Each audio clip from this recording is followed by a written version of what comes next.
Do we realize that more than 48% of jobs as of today won't exist by 2035? Do we foresee that more than one-third of the skills that the future world will demand from our children are not even considered important today? Do we understand that more than 90% of common mental health and well-being issues go untreated and unaddressed? What is the aspect that a student needs the most in life? It is guidance. Scientific guidance. More often than not, we rely on unauthenticated, non-verified, non-personalized sources for guidance. This is as damaging as self-treating with the help of the internet than going to see an expert doctor. CBSE, India's premier education board, and Guinness World Record-winning Lifeology are partnering to organize one of the largest guidance festivals in the world from September 19th to the 24th. The certification program will provide scientific guidance for life and career, along with assessments, games, quizzes, and scholarship opportunities. Top brains from around the world are coming together to guide and mentor our students. National Guidance Festival 2022. Register now.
class 8 to 12? Are you confused about your career? Do you want to know how to develop 21st century skills? CBSE, India's premier education board in association with Guinness World Record-winning Lifeology Foundation, is organizing the world's largest guidance festival for teenagers. Mark your calendar from September 19 to 24. Listen to the brightest brains across the world, interact with expert mentors, and get connected with global wizards. You will end up with perfect clarity regarding career, skill development, and emotional well-being. Also, grab a valuable certificate marking your participation. Don't miss this opportunity. Register now.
The most awaited National Guidance Festival by CBSE and Guinness World Record-winning Lifeology begins. Thought leaders from the United Nations, NASA, UNICEF, Google, Intel, Times Network, and Schindler. Top brains like Chetan Bhagat and Kiran Bedi.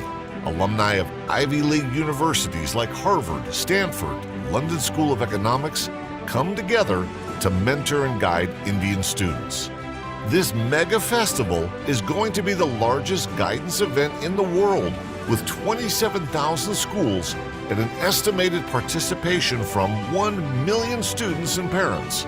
NGF National Guidance Festival will transform the career and life trajectory of our young students by introducing them to scientific guidance, self-assessments, and career mentoring through which they obtain crystal clear clarity regarding their future. This 20-hour certification program of international standards will inform and inspire our next generation towards the most significant dimensions: career, and life. CBSE Lifeology National Guidance Festival from September 19th to the 24th. Be future ready.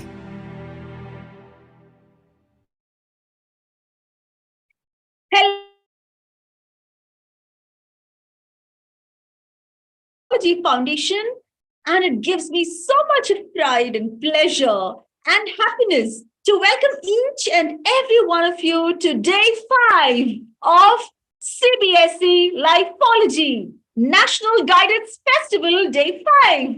So welcome everyone, and I was just reading this interesting story about this this woman who was a kindergarten teacher, okay, because she always wanted to be a teacher. It was like a dream job for her. She always wanted to be a teacher, a kindergarten teacher. So finally, she got a job there and she started teaching children. And then she realized that she wasn't exactly doing well in it as she wanted to. Okay. But then she was interested in, introducing new technology in children. She was interested in taking online classes and all those kind of things. So she understood, somebody else, one day there was this teacher in the same school who called her and said, "Hey, what are you doing here? You should be in tech. Why you a teacher?" And then she realized that though her dream job was always being a teacher, somebody else just realized that her talent was not there. Her talent was in technology. And then she didn't look back. She just went ahead and explored opportunities. And today she works with Apple, right? Now, this was an interesting story. But what I want to remind all of you is many times it takes somebody else to make us understand what we are good at. Right किसी और हमसे बोलेंगे कि हम किस चीज में अच्छे हैं, हमारी टैलेंट किस चीज में है, शायद हमसे ज्यादा अच्छी तरीके से किसी और को पता होगा, right? And that is why we always tell you take structured scientific assessments, let lifeologists, like people who've studied about careers, let them tell you what you're good at, where your talent lies in, and that's how you become successful. So on that very inspirational, at least for me, it was inspirational. I hope it was for you. But on that note, I'd like to welcome all of you to day 5 of National Guidance Festival, which is all about careers. It tells you everything about, what to choose, how to assess your personality, and according to your personality, what career options are available, and so much. And we have so many good speakers, and I can't wait to invite today's speakers here. And of course, I do have a fun with NGF segment, but I'm not doing it now. I'll do it in the middle of sessions. Okay. So there we go. Let's get started. And I'd like to invite our guests today. Okay. The first session we have today is on how to build a world-class portfolio to get into elite universities across the world. That's what you all want, right? Get into the Harvards, the Ivy Leagues, get into the, London School of Economics and all of them, Oxfords and, or of course, even in India, we've got top universities. How do you get there? And how do you slowly build your portfolio to get there? That is what we're going to talk about today. And our first 2 sessions are going to be about that. And our first guest here is someone whom you're all going to really, really like. It's something that you would all relate to. Her background is something that we would all relate to. And she's none other than a social media career profiling expert. How do you build a portfolio through social media? It is definitely in today. Who's not on social media? Are you? Is there anyone among you who's not on social media? No. I don't think so, right? So we have a social media expert, a social media career profiling expert, and she is Neeraja Janaki. Let me say a few words about Neeraja Janaki. She's a trained psychologist and a career guide with an experience in career mentoring. Apart from training and providing psychological support, she excels in providing motivation and career counseling programs to almost every, from people from different spectrum, almost every spectrum. She currently is self-employed in Mentors for You, a startup supporting young adults to choose their higher studies and career options. She also served as the educational psychologist at Newman Central School from 2013 to 16, and later on, she started volunteering Westall Seaton Cheshire Home for less than a year. She continued her career as a consultant at Center for Migration and Inclusive Development from 2016. And then she switched her career from 2018 as a social media manager in Kerala State Youth Commission, providing the voice of the organization across social media channels. Now that's where she took the plunge. She changed her career, and she'll tell you how she did that. Here in this particular career, she stayed up to date. She's still there with current technologies and trends in social media, design tools, applications. Apart from that, she possesses hands-on experience in content management, SEO, and Google Analytics, etc. So, my dear boys and girls, let's welcome Neeraja Janaki, social media career profiling expert, I would say the personality of the moment, the career of the moment, and she's going to tell us how she chose this career and how you can choose your career by building a portfolio through social media. While I invite her, I'd also like to invite Mr. Rahul J. Nair, co-founder and chief lifeologist of Lifeology Foundation, to please join her on the panel and moderate this session. Yes, Rahul J. Nair and Neeraja Janaki, warm welcome on behalf of Lifeology and CBSE to the National Guidance Festival, which is the largest guidance festival organized in the nation for students. Welcome. Thank you, Diva. That was actually a motivational beginning and excellent, electrifying as usual. So, dear friends who are listening to me, we heard a lot of things about social media. And now these days, without social media, sometimes people say that there is no person exist. If you don't have a digital quotient, it says that people, when you hear about somebody, first you will do either search in Google or either you search in social media. And if that person is not there, if you're not able to find out somebody, there is a notion generally among the youngsters that there is nobody called like that. So social media is a wonderful tool. And of course, it's a double-edged sword. How can we use social media? It's not only social media, the internet. Mostly we'll be talking about social media. How can we use this particular instrument in a positive way? How can we make more use of it? There are many, many, many platforms.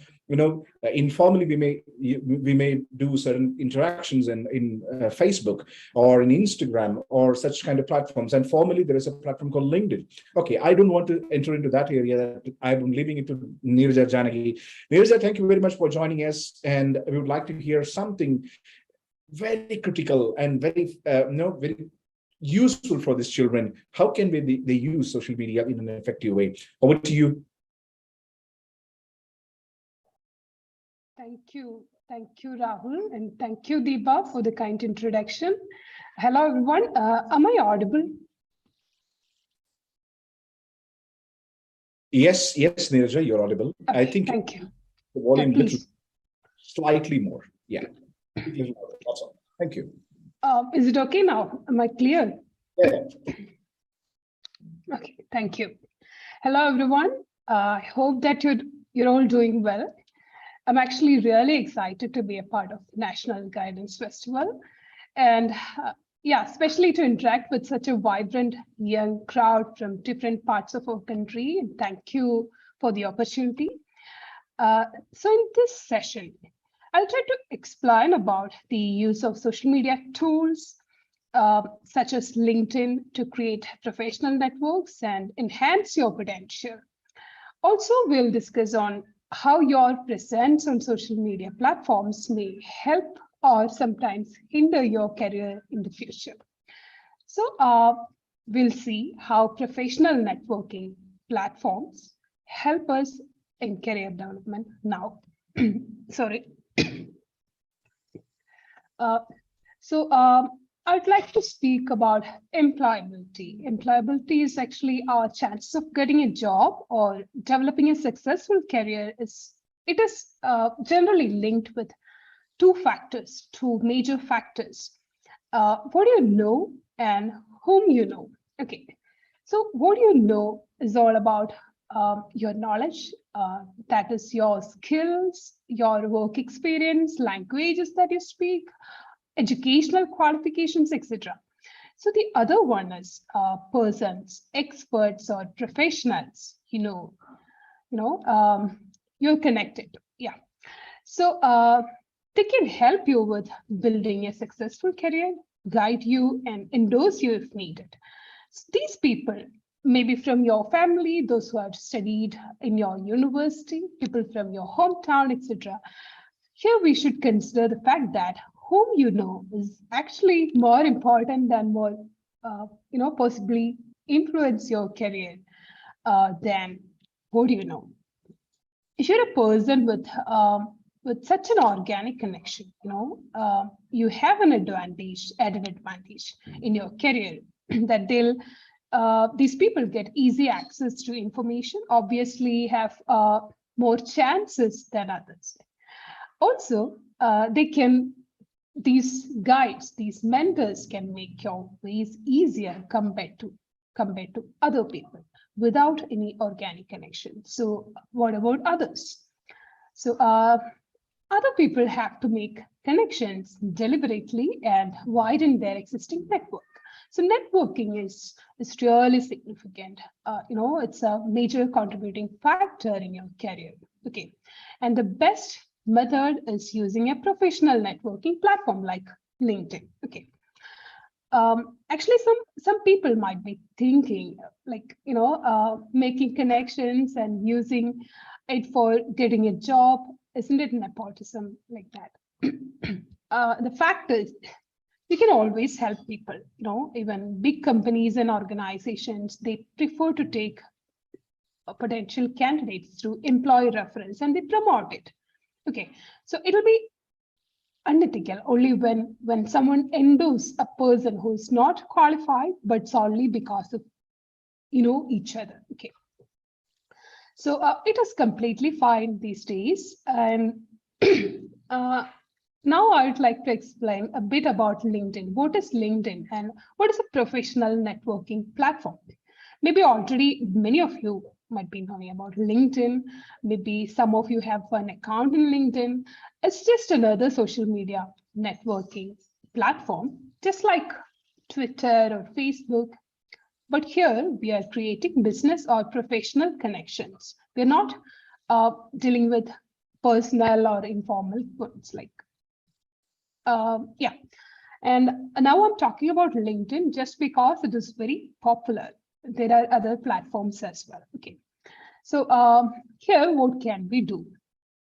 It actually works like your Facebook or Instagram profile. You can connect with people. Okay, and these platforms will help you to stay updated about the job or industry, and it helps you to learn new skills. You can search job there. So globally, almost every organization has their presence on LinkedIn. They update their work, their nature of work, their objectives, and their opportunities currently available. They'll update it on their LinkedIn page. So you can apply through their LinkedIn page. Obviously, there are recruiting professionals who are looking for potential employees. If they find your profile apt for their organization, they'll definitely reach out to you. So that's another possibility of these professional networking platforms. They are constantly searching for potential employees. Okay. So apart from that, you can search literally anyone from any part of the world and make a connection. It includes anyone from the world's best academicians, scientists, professionals, or influencers, which was even impossible a few years back. So it is only possible because of the digital revolution. In my opinion, we should explore this opportunity. And here there could be another question, like at what age should children start to have LinkedIn pages? Like should school children start LinkedIn pages and like that? I usually get these questions. That's why I mentioned it here. And anyone who has 16 years or above can create a profile on LinkedIn. Okay. If you're eligible, you can start it as soon as possible, even if you're not ready to start your career. Okay. So being active in LinkedIn will help you in many other ways, like in any other professional networking platforms. You'll familiarize with how to reach out to people in a formal settings, okay, or create a professional network. Also, you can do skill assessments, learn different online courses in LinkedIn. I think now they provide almost like more than 16,000 online courses there by industry experts. Plus, there are groups, and if you are interested, you may join a LinkedIn group related to your field of interest. Also, you can write articles there, or you can read blogs or you can write something there. So it's like a whole package. Okay, you can connect with people, you can create network, you can search for a job, you can create your CV there, your profile as it is acts as a CV. Okay, and also you can learn there. So it's like a package. When you create a profile on LinkedIn or any other professional networking platform, you should follow some etiquettes. Yeah, it's a must. And first of all, what we can do there, we can connect with people, right? So when you connect with people, you can send invitation, connection requests to relevant people from inside and outside the country. Try to make it inclusive. Okay, so widen your network, like, you know, from many countries, from many ethnicities, like, you know, from different field of world, like that.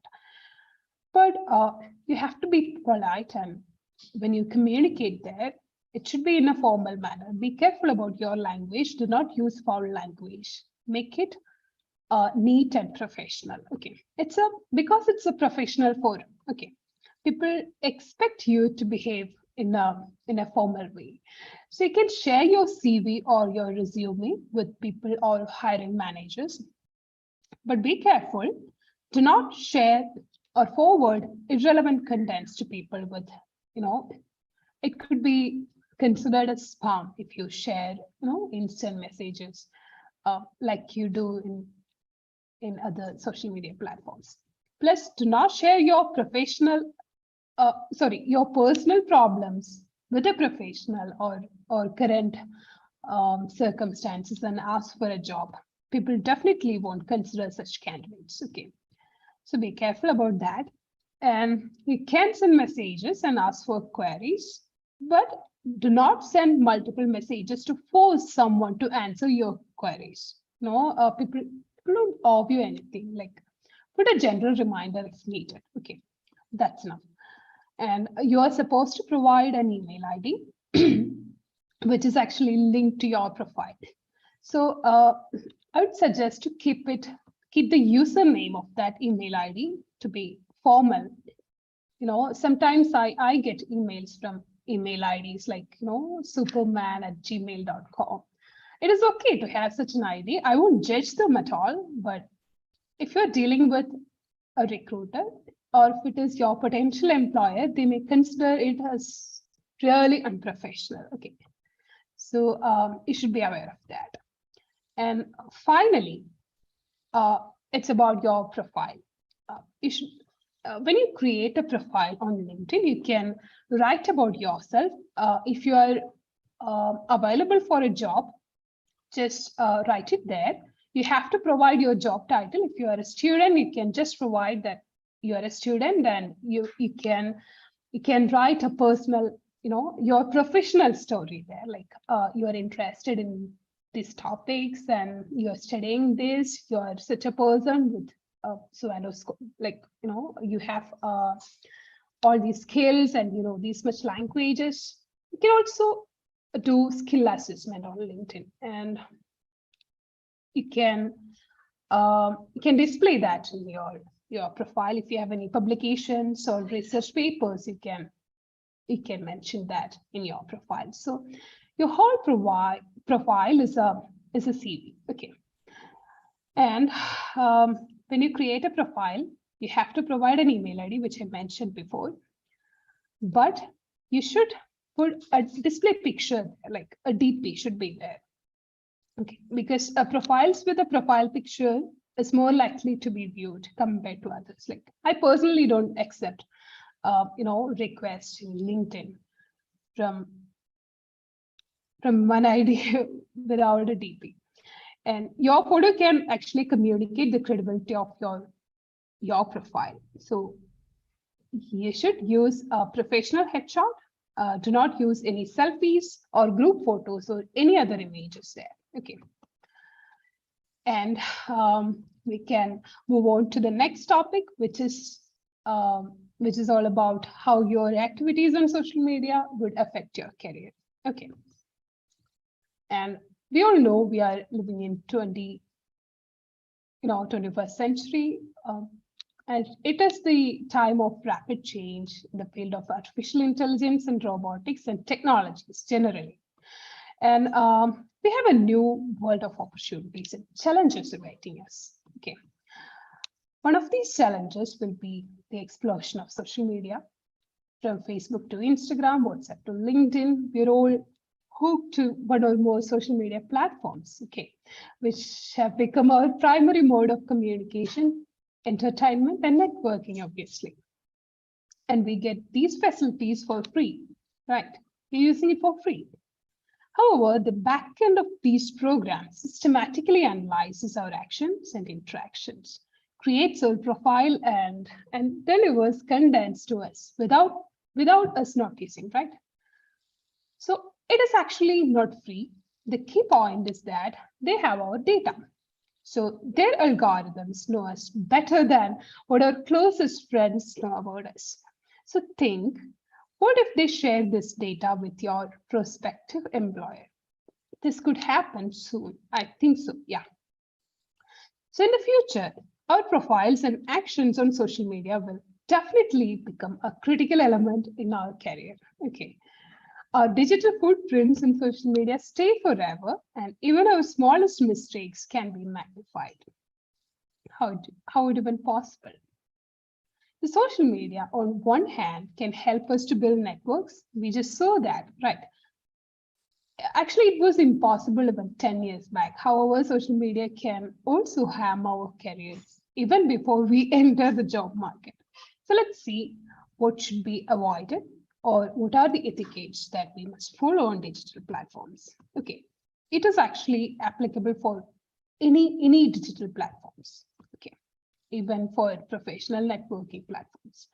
So I assume that you may have an FB or Instagram account.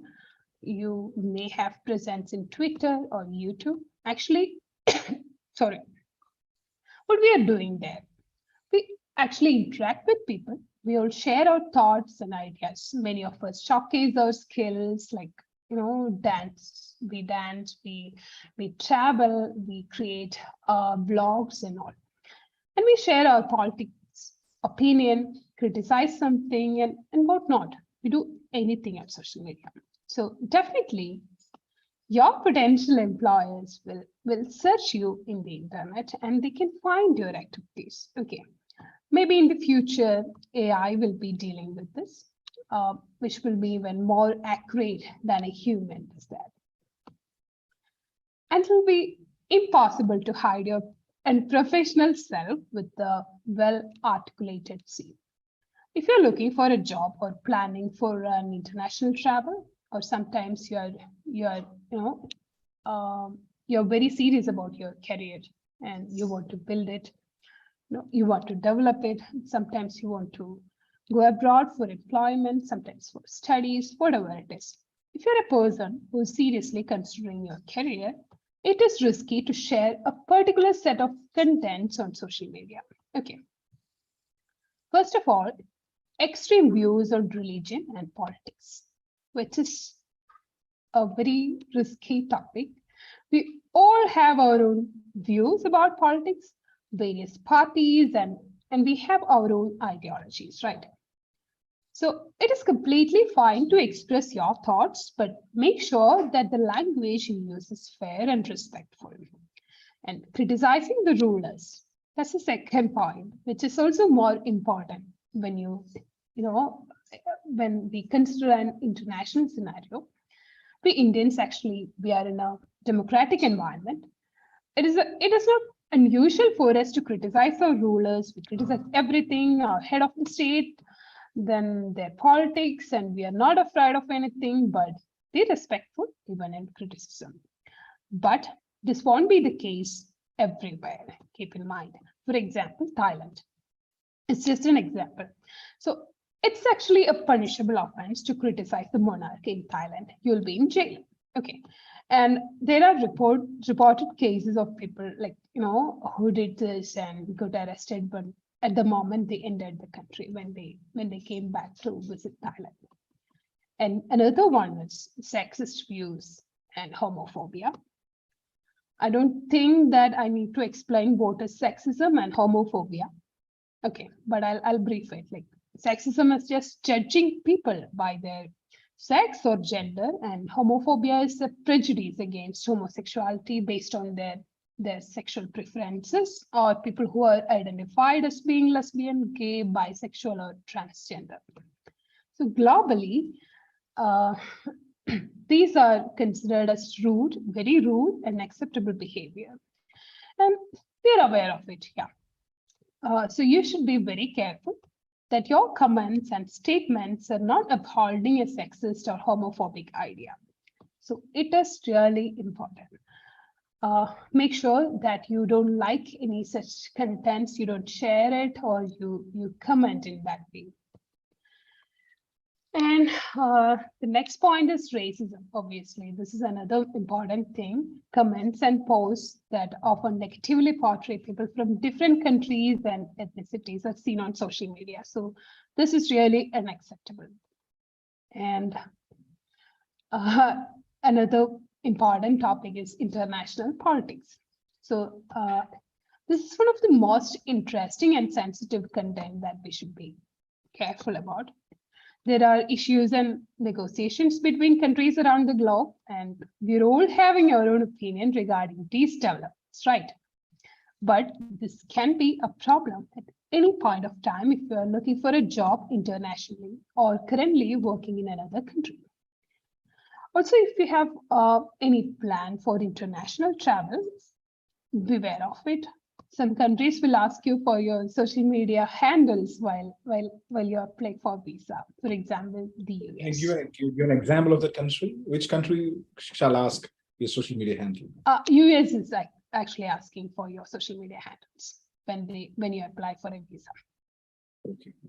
I have a few questions, Neeraja. Maybe can you please name a few useful social media other than LinkedIn, Facebook, and Instagram? Now, you explained about how to make a LinkedIn professional platform, a proper professionally crafted, lines about you, who you are in the DP, etc.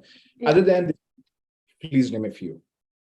Yeah, there are other professional networking platforms like Jignow's there, then Jobcase, Udayomitra, there are a lot more. But I think LinkedIn is the most popular one. That's why I mentioned about LinkedIn. But any other social media platforms, like whether it is YouTube, Instagram, or Twitter, you can use it for professional networking. Recently I met someone who was doing her postdoc in Germany, and she found the opportunity through Twitter, I think. Yeah. So you can use any other social media platform for professional networking. Yeah. And also you can use it for business development. Yeah. And okay. There is a new set of career,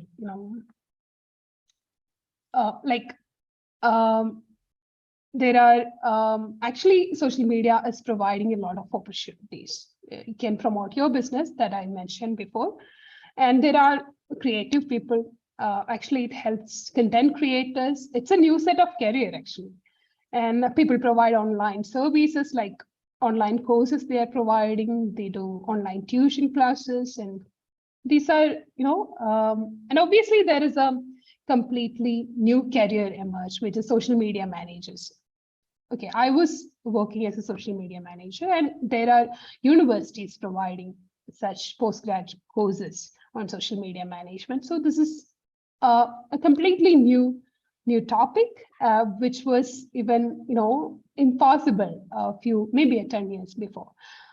And of course, there is a tsunami of opportunities. We should utilize them, but we have to be careful. We should use it responsibly. That's it. Okay, thank you, Neeraja. Thank you very much. So, Deepa?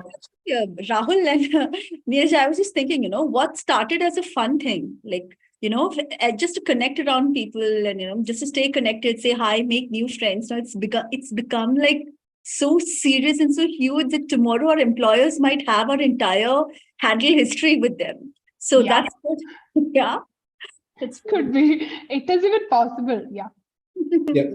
What are the things that we should keep in our mind while accepting the friends in the social media? That's very important, right? Actually, on a lot of duplicate or of the profiles are created, and then the people asking money. These things are a few tips that we should keep in our mind while accepting friends in it.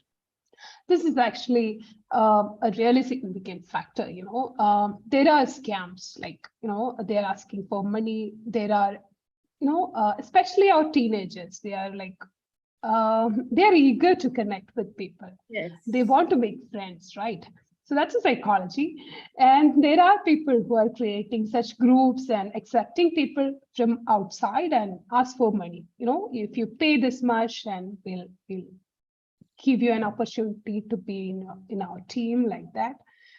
Obviously, there are scams, and I think you can accept anyone, but when you interact with them, you should be very careful, whether they're asking for money, whether they are asking, whether they are demanding too much, just want to see you in a private space and like that, then there is an alarming thing.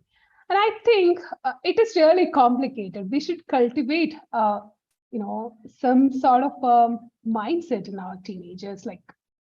We should tell our students and children, when you accept a friend request, for example, in FB, just observe them. If you feel like it's a fake profile, or if it looks like there is no photograph, or they're constantly trying to poke you or sending messages, it is an alarming thing, I think. Yeah, if they ask for money, yeah, you should be aware of it.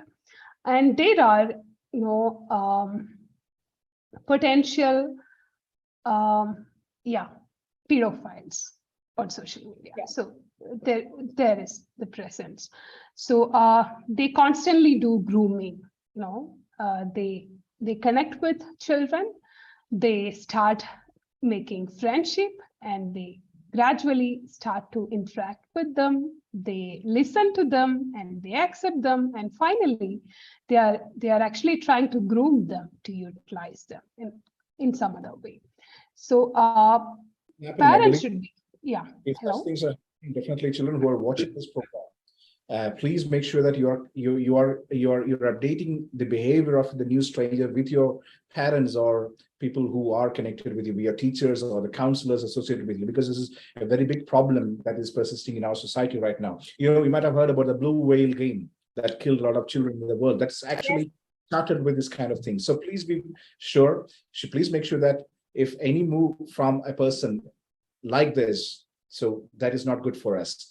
Right. Thank and you, there are a lot of parents also watching us. So I think parents also can, take it. I'm sure all parents want to be very much handheld, and they really want to make sure that they know what their child is doing. But this should be like an alert. Yes. All right. Thank you so much, Neeraja. Rahul, is there anything else you want to add? Neeraja, maybe would you like to say something as a closing remarks? Thank you very much for joining. This next person is waiting to deliver her part. So would you like to say something finally? Yeah, I just want to add one more point. You have to do an ego search, which means you just type your name and search in the internet. If you see something coming up which is potentially risky, be careful about it. And finally, I'd give you an exercise, go and search about, after these sessions, go and search about cancel culture, which is actually happening these days. It's a kind of mass online attacks on someone based on their comments or activities online.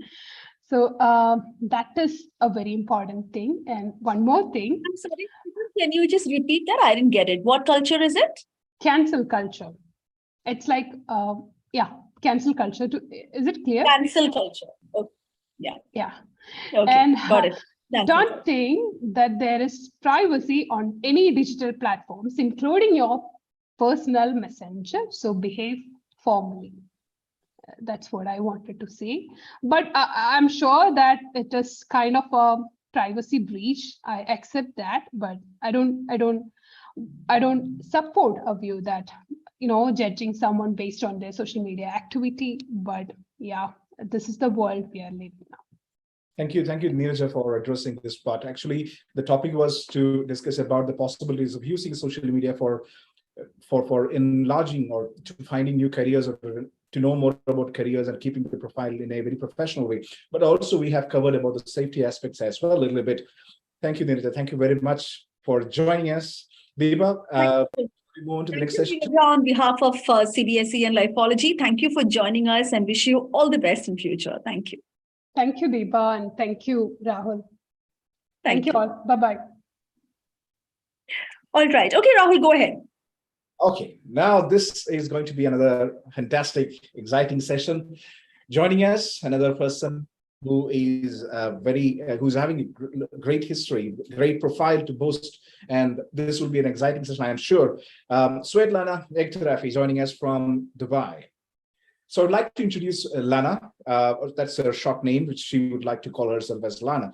So Lana is actually a global business development strategist with over 15 years of experience in leadership, team management, and training across multiple sectors, including retail, education, technology, and career development.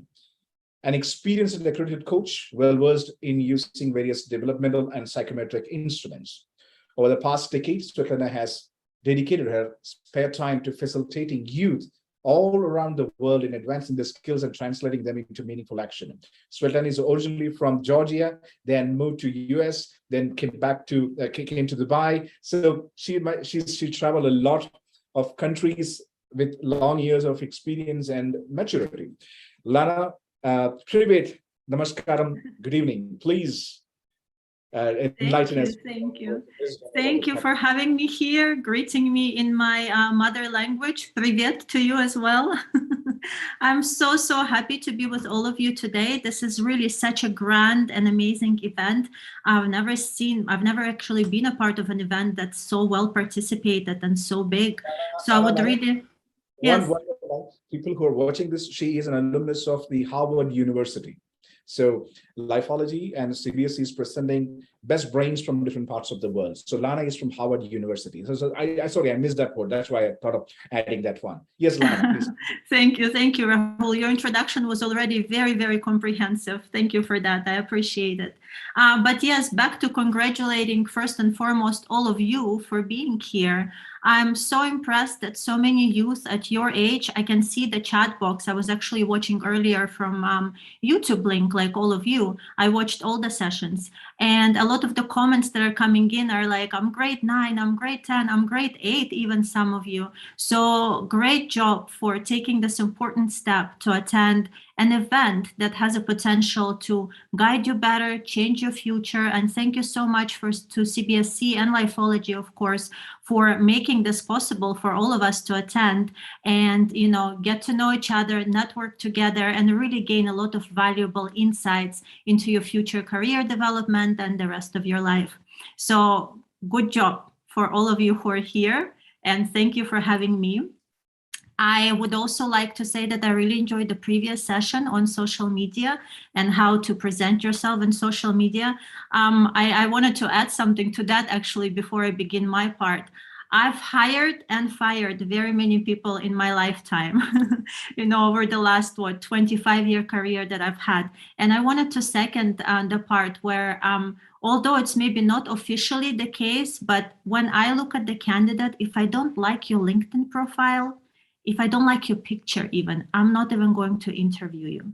You know, if I search your name and something fishy comes up that makes me feel that you're not going to be properly representing my company, I'm also not going to interview you. So everything that you do online from now, it is so important. It is very important to present yourself properly, especially when you have aspirations for a great college, university that will also check for that, or for a great career in the future. So yes, be very careful with everything that you put out there, because once it's there, and it may not be very difficult to remove it. So do watch yourself on social media.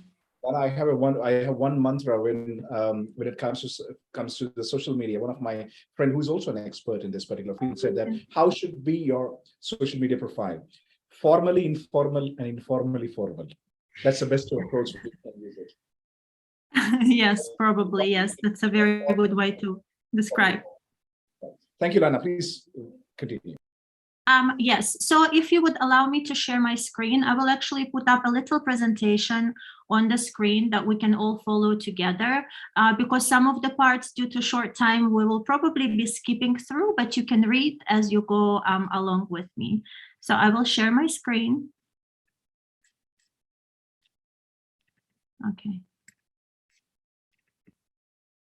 I hope you can all see it now. Yes. Okay, good. Great. So yes, I'm continuing the topic today on behalf and at the request of Lifeology and CBSE on how to prepare a world-class portfolio to get into elite universities all across the world.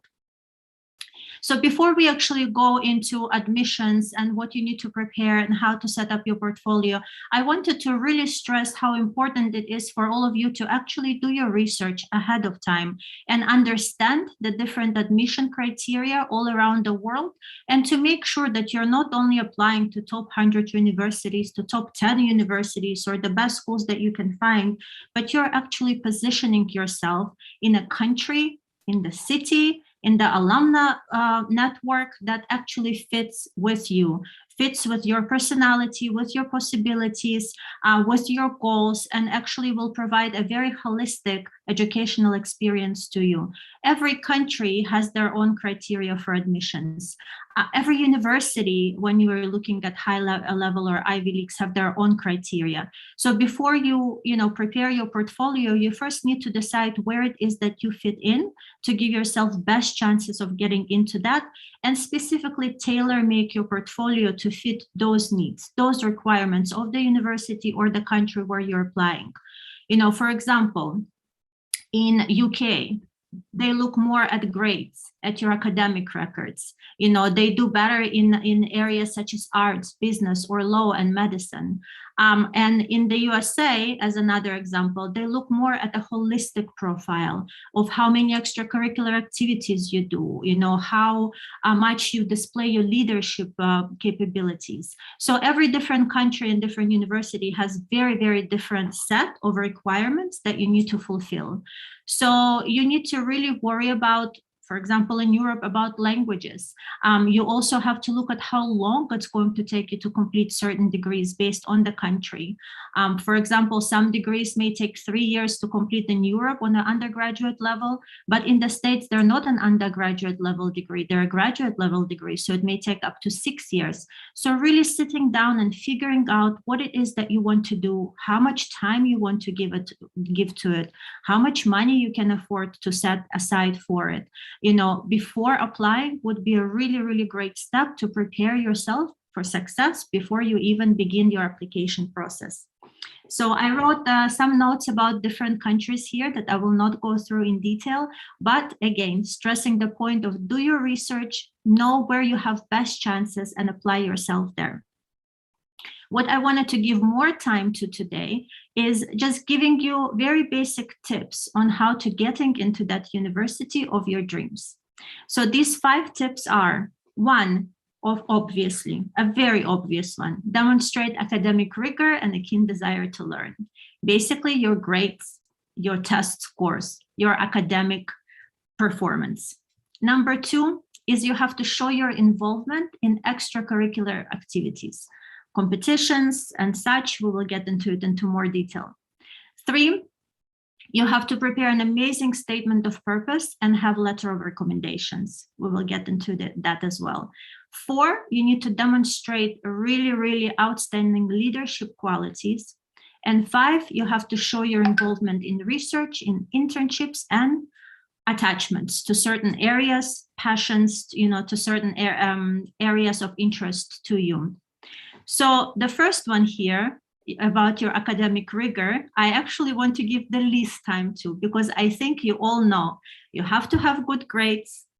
Some of us have very good grades in grade 9 or 10, but by grade 11 or 12, the grades may be dipping. So you have to obviously make sure that this is not happening, because the universities definitely look at your academic performance in the last few grades, 10, 11, 12 standard. If you have a good academic record, that doesn't necessarily mean that you have to be at the very top of your class. No, you can make it up in other ways as well, but your grades are definitely something that's very important. You can also compensate a little bit by taking higher level courses when possible. You can get certification in certain fields even outside of your school, but all of that definitely adds up. Of course, another very obvious thing is your scores on standardized tests.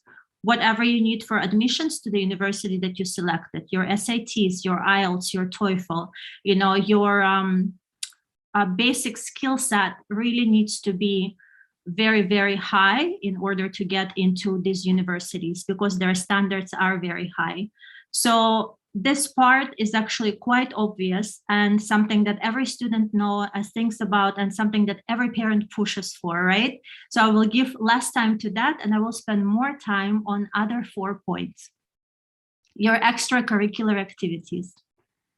So just like your academics, your engagement in extracurricular activities is what really makes you stand apart to schools and what allows schools to evaluate you in the best way possible. So extracurricular activities is not something that you randomly end up in. It's something that you really can start planning out from grade 9, 10, 11, and even earlier than that, and show that you're a well-rounded person with sort of a holistic approach to education. In Ivy League schools, this is so important. They really look for well-rounded individuals that are not only sitting and getting the highest grades and getting top of their class marks, but individuals that really show passion and interest in other activities outside of their studies and, are a well-rounded individual. So those include school activities. You can join your math club. You can be part of theater or drama, like my daughter. She's so passionate about that. She's crazy about drama. You can be in a computer club or a science club, chess. You can be a cheerleader. You can be very, very heavily involved in debates. You can be part of poetry competitions, writing competitions, etc. These are the school activities that are counted as extracurriculars when you really showcase a passion to them. Then there is also your outside of school activities, ballet, running, bird watching, mountain climbing. Like for our host Raul J. Nair, I know that he is a very avid mountain climber. You can be involved in martial arts and so many other things outside of school that show again your personality aspects and showcase you in the best manner possible to top universities in the world. You can also do community projects and volunteer work. Lana, I have a question here. Sure. My question, so I'm sorry to chip in right now because I wanted to make it clear from this slide because everybody is interested to pursue some extracurricular or co-curricular activities in their school. Now, when it comes to the selection of the co-curricular activities, should it be a universal one? For an example, I can give, participating in games like basketball, football, etc. These things are universal games. Every country is having a team, or even cricket. Such kind of games are popular, much popular game. How about some regional flavors in it? For an example, in India, we have a game called Kabaddi, which is not played, or Kho-Kho. These games are not played around the world. So will it be will it affect the very profile? So if I'm not taking cricket or football or tennis, rather I'm expert in Kabaddi, how do you think, or what do you think that, if I'm taking a regional games or regional flavors, will that also be counted properly, or will it be any disadvantage? Of course, no. Everything is counted if you do it mindfully. And I think this is a very important point to understand. A simple example, obviously, if you're applying, to university based on the fact that you're great in basketball and you're hoping for an athletic scholarship, then your activity should represent that, right? You cannot do some other things and then hope for a basketball scholarship or athletic scholarship to university. No, you have to show how great and proficient you are at that. But let's say, for example, let's take, for example, bird watching. Okay, this is probably not something that will help you in any job as a bird watching thing, right? But if you're applying for such, university majors that require a lot of patience a lot of being meticulous, a lot of, spending, like, for example, like architecture, spending time on minute details and patiently working on the same projects and giving hours to designing and redesigning the same thing, then being a bird watcher helps. It helps a lot, because it shows your personality aspects or your strengths to the admission officers that will make them know and will make them actually sure that you can succeed in a career that you're applying for, right? So any activity that you do. Can we conclude, or can we come to a conclusion in such a way that it is a quality that is measured through those activity, right? Like bird watching, maybe patience, or the detailing, or connecting with the nature, like that. So whatever the activity that you do, the qualities will be counted, not the very larger activity as such. Absolutely. So make sure that any activity that you're listing on your profile actually fits into a role or into a major that you are selecting for yourself.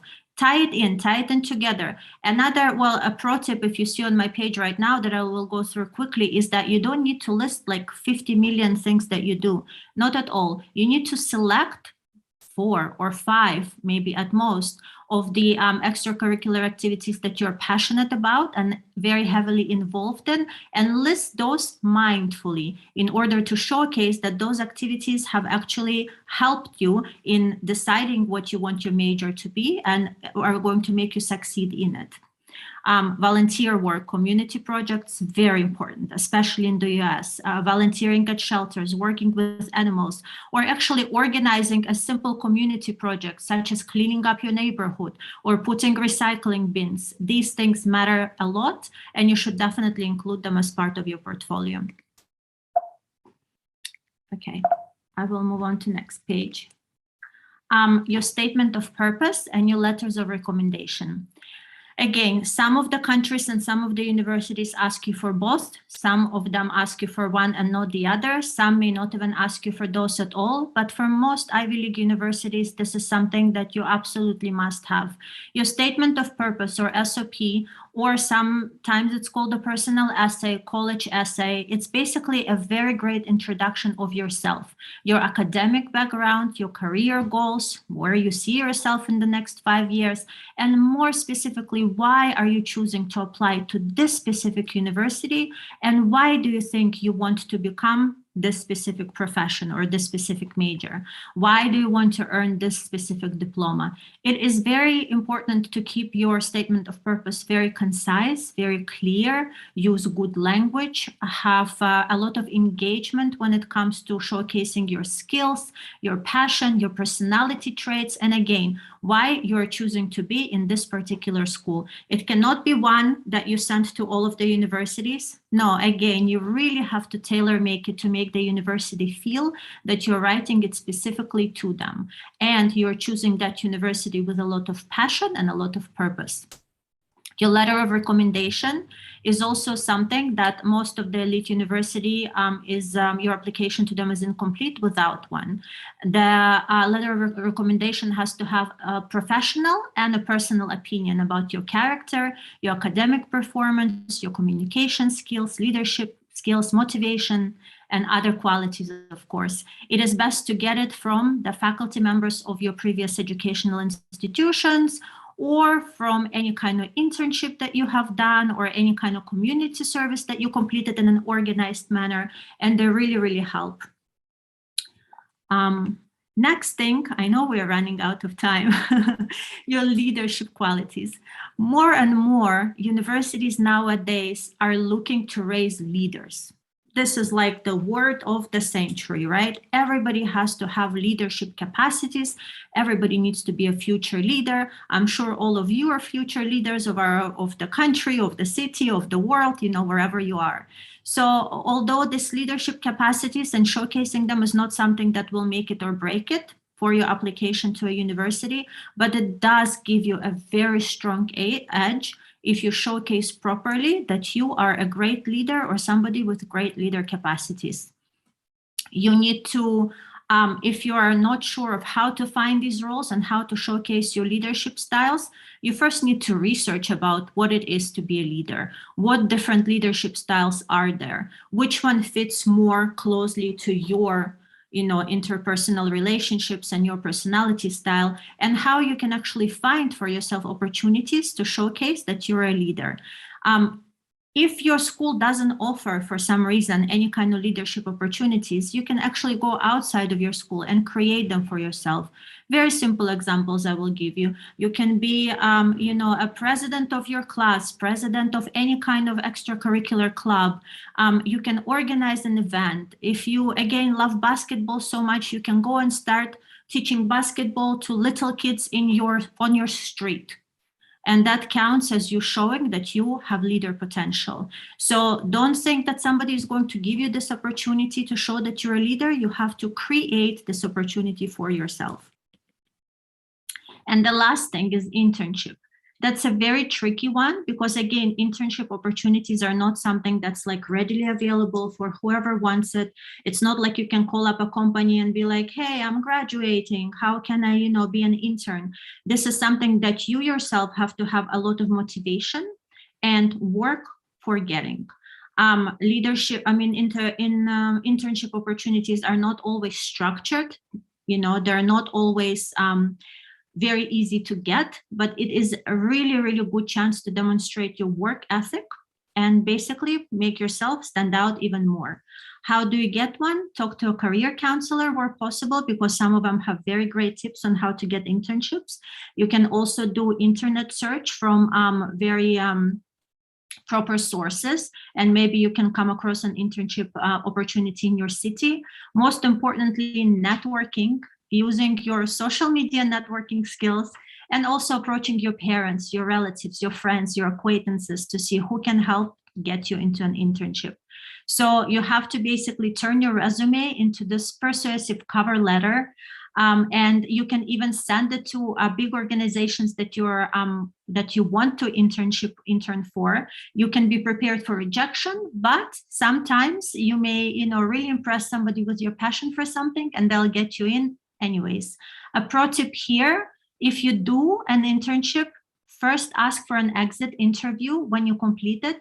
And if they're happy with your performance, definitely ask them for a letter of recommendation, because that is very important. If they're not happy with your performance, don't ask for one. But internship is definitely something you need to work hard on getting. So I would definitely also recommend using the services of career counselors, of coaches, or of university admission officers, or people that can help you with your scholarship. I know that Lifeology platform really covers a lot of those points. So you can definitely use applications such as Lifeology to be able to guide yourself in education and skill development, in all type of aspects of career planning in advance. Thank you very much, Lana, for a valuable session. In fact, that was a great one, and a lot of people definitely will be. I think this is something that really, to the point, answers a lot of questions that students have. So there was no beating around the bush. You were just to the point, and they were like well-structured points, and we totally loved it. Thank you so much, Lana. And Lana, I think we should write what is originally there. We should write something which is real. Well, I would like to tell a few, one of my experience, not few, I didn't have much time. So one of my experience that one certain day I was doing screening for a committee for selection or admission activity. I've seen a profile, and during the interview, when I ask about so many things which is written on a piece of paper, the statement of purpose, when we ask more questions, the person sitting in front of me confessed that those things are copied from somewhere. This is a very big mistake. Yeah, they confessed, and that's a big mistake which people commit sometimes. So whatever you're writing, let it be the statement of purpose or from the letter of recommendation. So the letter of recommendation, sometimes these organizations call the person and check with the person. Do you know if that person is not giving a good feedback about you, that will definitely retaliate your progress. So this is just one thought of putting as a point over here. Thank you very much, Lana, for joining us. Would you like to say anything? No, just again, once again, good luck to all of you. You've already taken a super important step on furthering your career and bettering your chances of getting into the best university ever by being part of this program. I didn't have these opportunities when I was growing up. There was no internet back then, although I'm still young, and no opportunities really available, and not so many people really willing to help teens like yourself to propel your careers, forward. So definitely take advantage of everything that you have access to right now, all the mentors, all the webinars, all the classes, all the educational sort of, seminars that are being held all over. Listen to what these experts who are here to share their knowledge with you are saying. Take it all to heart and work. There is no stopping you. You can achieve anything you set your mind to.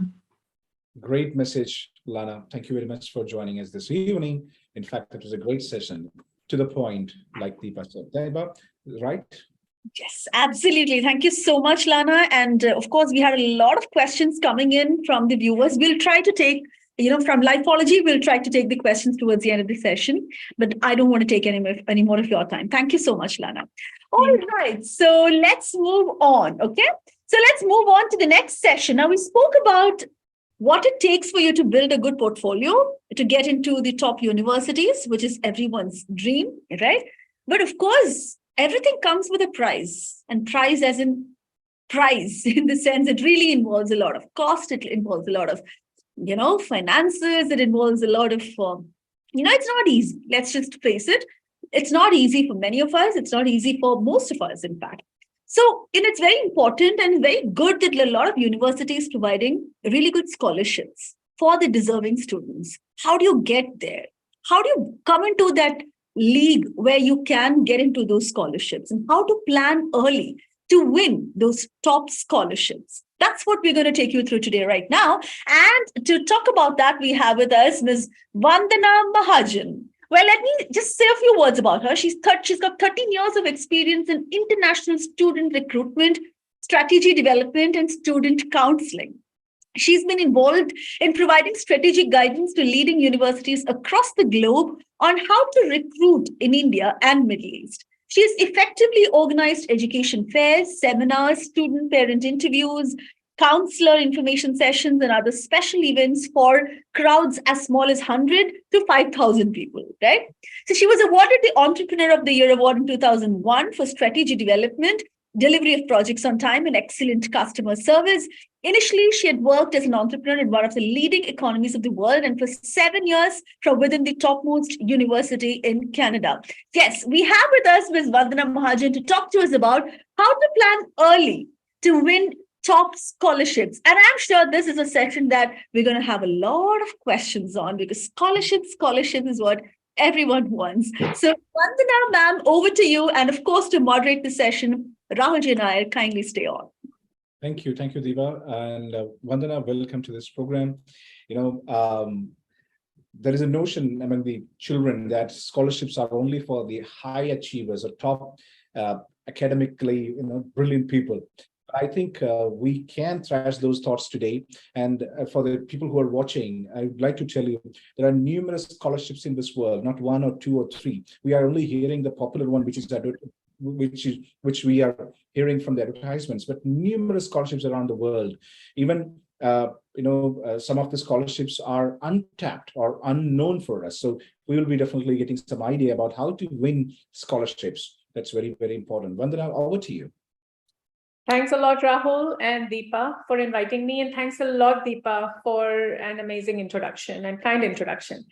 Very rightly said that it's not just your grades or a particular factor. So I would like to start by sharing my slide and my experience. And I will start with sharing a few experiences of students who have got some good scholarships, and I'll share why and how. So if you allow me to share my screen, a lot of profiling part has been covered by Lana already. So I am going to share my knowledge, my experience of having worked with a leading university in Canada, now top 15 in the world, And in that spectrum, having worked with a lot of leading universities across the globe who are now recruiting students from India, which is their strategic priority. So first of all, my friends, before I even begin my presentation, I would like to inform you that every country, every university has a strategic priority in terms of international recruitment strategy. And it's important for us to know this because if you are in a country where it is a strategic priority for them, then there is a large likelihood that you are the preferred student they would recruit. You are the preferred student who they would want on campus.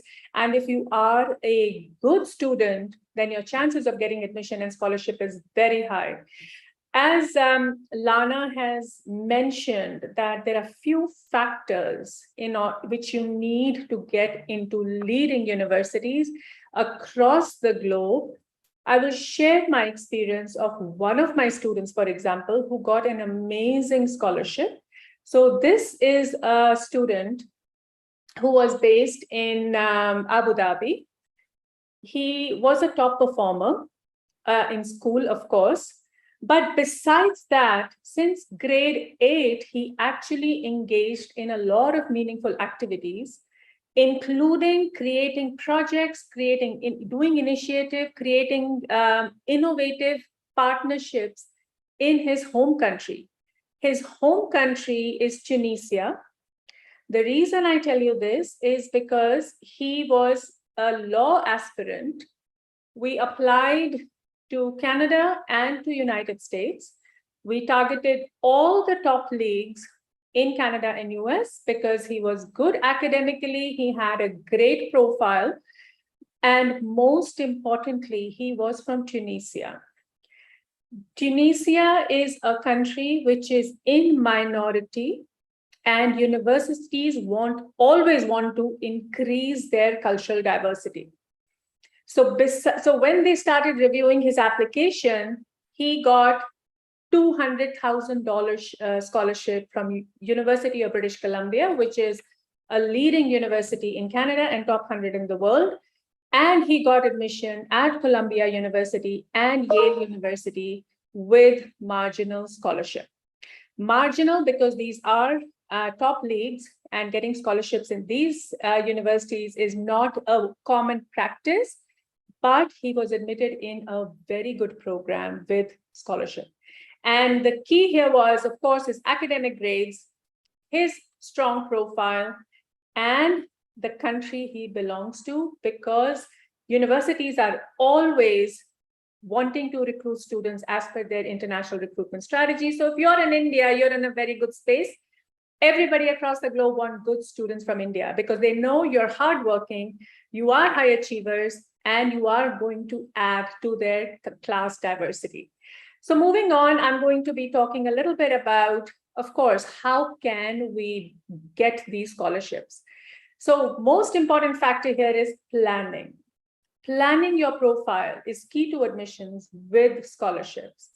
Planning begins as early as grade 8, grade 9, as Lana said. The sooner you start thinking about your career objective, the more successful you're going to be in this entire journey. So this student of mine, he started with me in grade 8, and we started connecting the dots very early, and he actually understood what he wanted to pursue as a career, and we started this journey together. Now, what are colleges looking for when they look at students for admissions and, of course, scholarships? Now, the first important factor is your grades. Absolutely, grades are super important. So your GPA accounts for the highest factor here, which is number 1. Then, of course, if you're targeting certain countries which need the aptitude test, then we are looking at the ACTs or SATs or any other entrance exams. The third most important factor is all these universities which are placed globally, they want to see how are you as a person. Every university has a campus community, and they want you to belong to their community.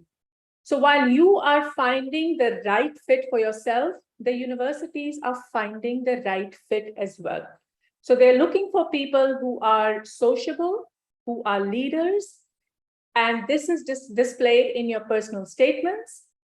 And Lana mentioned what should be mentioned in the personal statements and how. And then they want to see, and you see it is actually quite low in the last 2 points here, whether you've done AP classes or not, and the number of extracurricular activities. So if you are winning in the top 4 categories, you are actually going to be a winner in your and getting admission in your dream school, and most likely with scholarships. So now with COVID, a lot of things have changed. Today, we are talking about internships. As Lana mentioned, that internships are very important, and universities are looking at your overall profile as well. So this is from Harvard Graduate School, which I published a report during COVID times saying it is very important that we display concern for others and the common good. So when we talk about community service, why do we want to do community service? Is because universities want to see it? No, we should do it, yes, because we have a concern for others. We want to give back to our own community, wherever we are living. We want to give back to our country, to our citizens. And all of this is reflected very well in your strengths, in your character, and in your application, whichever university you're going to target eventually. So there has never been a greater need for students to engage in meaningful service than now. So what are we looking at? Universities kind of try and gauge who you are when they're looking for scholarships and admissions. They're trying to see whether you are a student with a fixed mindset, or are you a student with a growth mindset? A fixed mindset student will always think, I can't do this because. So you'll always find a reason for not doing certain things. So they gauge that very quickly through your personal statement, through your essays, etc. And a growth mindset student would always say, I definitely can do it. Let me figure out how. So this is what they want. They want students who are going to challenge themselves and who are going to take part in different sets of activities and learn from that and develop their personality and profile, which eventually is reflected in your applications. So it's not about what activity you do, it's about why and how you do it. So as Lana mentioned, going back to the same concept, it's not important to show 10 activities. No university wants to see that. They want to see that, yes, you've done some, but how? And how consistent were you? Consistency is important for admissions and scholarships. And as we move along, I'll tell you why. So giving you a few examples of volunteering. So again, we are falling into 2 different kinds of students. Why did you do it? And how did you do it? So if we say, why did I do it? Because I want to look good in a college application, because I want to be a doctor, because I want to help people. Or how did you do it?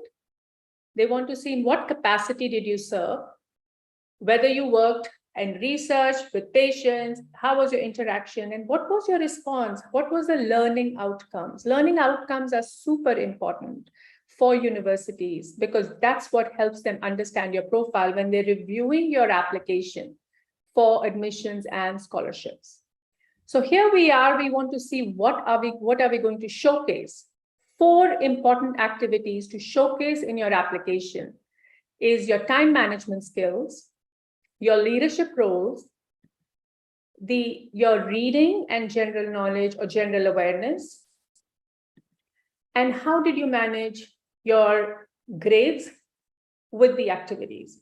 So all of these, my friends, will not happen overnight. So if you suddenly wake up and say, I'm in grade 12, I have to complete my university application. Now let me start quickly engaging myself in 10 different activities and I can write a personal statement. That is not going to be a winning personal statement for scholarships.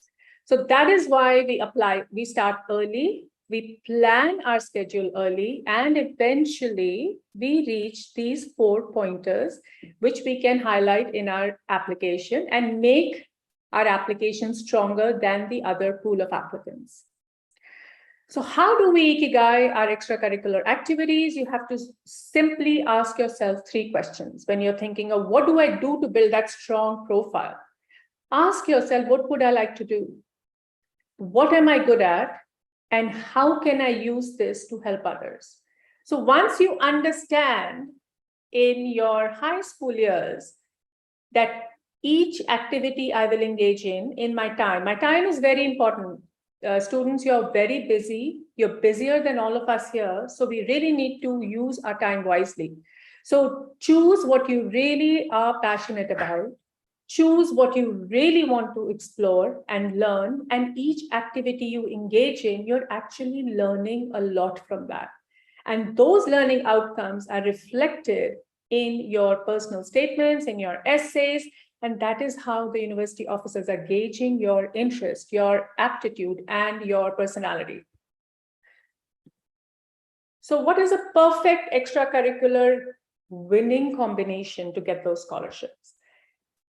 Academic activity, community service, and personality activity. These are the 3 kinds of activities which should be reflected in your application to be a successful scholarship applicant. So why do colleges love this? Because universities are looking at potential innovators. So whether you're applying for computer science, these days I'm seeing a lot of students, almost 85% of student population is targeting computer science. The rest are targeting something related to IT, cybersecurity is very common, or medicine. Now, why are colleges looking for these kind of activities? Because they want to identify you as a potential researcher or a winner or an innovator in the field that you're targeting an application. They want to see passionate students and they want to see hardworking students. So today, it's not just important to show high grades. Universities also want to look at your profile. And this profile building activity starts quite early. And the sooner you start, the more successful you're going to be in this game of application and profile building. Community service, we don't want to just do it to show on our applications, but each activity you're going to engage in, students, is going to help you develop skills. So for example, if you're going to engage in community service, try and see if you can do something, give back to the community, but engage in a project which highlights your critical thinking skills, your problem solving skills, and your leadership skills as well. So that, with one activity, you can actually highlight so many aspects of your profile. And when you're able to do that, that is when you are able to highlight your outcomes in a successful way. We are all in a global competition today. University application process is a global competition, and we want to find ways to showcase our profile better than others. So every university is looking for a winning applicant, an applicant who can showcase success, who can be the flag bearer for that university. And if you're able to showcase that, you are going to be the winner for sure. Why do colleges love these activities again? Because they know you have taken initiative. They know you're able to manage your time well. You are dedicated to what you want to do, and you have the perseverance to complete whatever task you take on. So, and that showcases success. If you're successful in your journey as a high school student, and you've been able to balance your grades with your extracurricular activities, trust me, they know you will be a successful applicant and a successful graduate of that particular college. So your application is reviewed positively, not just for admissions, but also for scholarships. So community work is a great exercise, great activity to show, include as well as your internship opportunities. Personality activity. Personality activity is basically an activity that showcases something special about your interest. So if there is something unique about your interest, you should highlight it. So for example, this student who I worked with was from Tunisia, and Tunisia, as you know, was a much smaller country where people needed a lot of help and support. He actually created a charity in grade 9, when he was in grade 9. a charity where he collected money with his efforts from the Middle East, and all the proceeds were sent for children who did not have access to education there. And that showcased not only his initiative, but a lot about his personality, which was the key to success. So what is your secret passion? Work on that and try and develop that skill as you're moving along in your high school careers. Why should you do it? Why should you engage in personality activities? Because you know what, that's what you love, and you will enjoy doing this stuff as well, besides building your profile. And each activity you do engage, don't think about just engaging because you have to write it in your application. Then you're not going to have that passion. You will not be displaying that passion as well. So that's why colleges love students who have that passion and that personality, strong personality for the program that they are applying. So what is the bottom line here? 3 things that will help you build a strong resume for college to make you a successful scholarship applicant. Make a commitment, showcase your leadership, and have an impact. If you're successful in these 3 things, trust me, you will bag the scholarship you're looking for, and you will start your dream school very soon. So engage in self-driven activities. As I gave you an example, if you are going to do community work, think about what can you create, which we call as self-driven activities, because that showcases your initiative, that showcases your interest and leadership qualities. So typically admission officers would break down your extracurricular activities in 4 tiers, with tier 1 representing the most unique activities that they can see in your profile and that demonstrates exceptional achievement.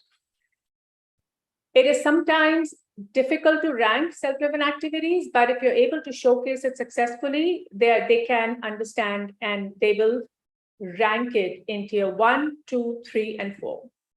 So what extracurricular activities do I need in my application is you will decide that whether you're looking at tier 1, tier 2, tier 3, or tier 4. Tier 1 activities are those that are truly extraordinary and unmatched.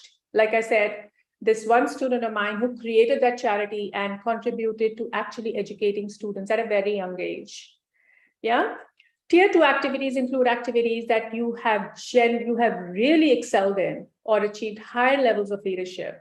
So for most students, these mark the pinnacle of achievement, and they generally include things like being elected student council, president, or winning the state science fair. Tier 3, on the other hand, you gain some leadership skills and relatively common achievements, right? Like belonging to you're a varsity athlete or elected treasurer of a club, etc. Tier 4 activities are least impressive. These are, as I said, the 10, maybe you say, okay, now let me randomly choose whatever is available, and you engage in meaningless activities which reflect nothing on your application. So try and belong or choose activities in tier 1 and 2, and that'll help you stand out in your applications.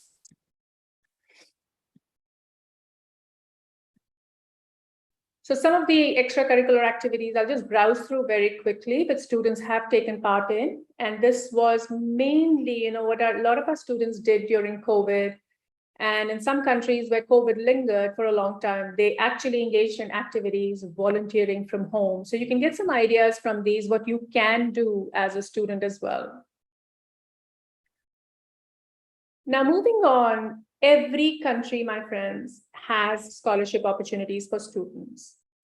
And there are some fully funded scholarships available for students. So I'm listing down some of the top scholarships in the UK, the Chevening Scholarship, Euraxis UK Scholarship, Commonwealth Scholarships, Royal Society Ground Scholarship, Edinburgh Global Research Scholarships. These are primarily undergraduate level scholarships.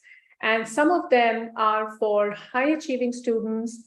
Some of them are for financial need-based students, and some of them are for students with exceptional background and activities. So what are these scholarship organizations looking at? Again, they're looking at students who've actually shown academic achievement, students who started early in their journey and started developing their skill set, which they can showcase in the scholarship applications. And scholarship applications, irrespective of the country you're targeting, starts a year ahead of time. So while you're building your profile and thinking of the programs you're going to be targeting, start thinking a year ahead of time, start shortlisting the universities, start shortlisting the scholarships given by the governments of that country, by the governments of your country and the universities you're targeting, which will help you understand what do you need in order to apply for those scholarships. So for those students who are here at the presentation and maybe targeting, let's say, the 2023 intake, the scholarship applications are already open now for UK, for US. So some of these scholarships I've highlighted here to give you an idea of the fully funded scholarships available for international students. Some are generic scholarships and they're fully funded. Some are university-based scholarships, again for international students and fully funded. The application deadline is a year ahead of time, so do start preparing your applications early, start shortlisting early, and start your research. These are Canadian scholarships, and a lot of scholarships are available for international students. I've listed only the international student scholarships, where you will have a chance to get almost 100% scholarships if you start planning your journey in advance. These are some of the top Australian scholarships as well. And I can tell you, one of my students actually last year from India got a full scholarship to study at University of Toronto in Canada. So it's not impossible, but the process starts at least a year ahead of time or even sooner. But your profile building, your preparation for this process starts almost 3 to 4 years ahead of time.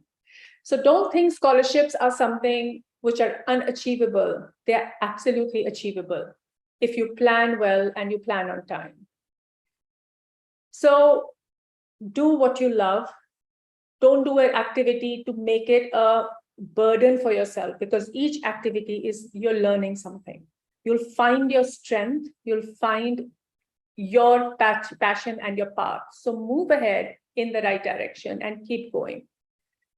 So what you're going to do this year, let me know. Happy to do an assessment. We do provide internship opportunities for students, research projects in partnership with different universities, professors, as well as community outreach projects.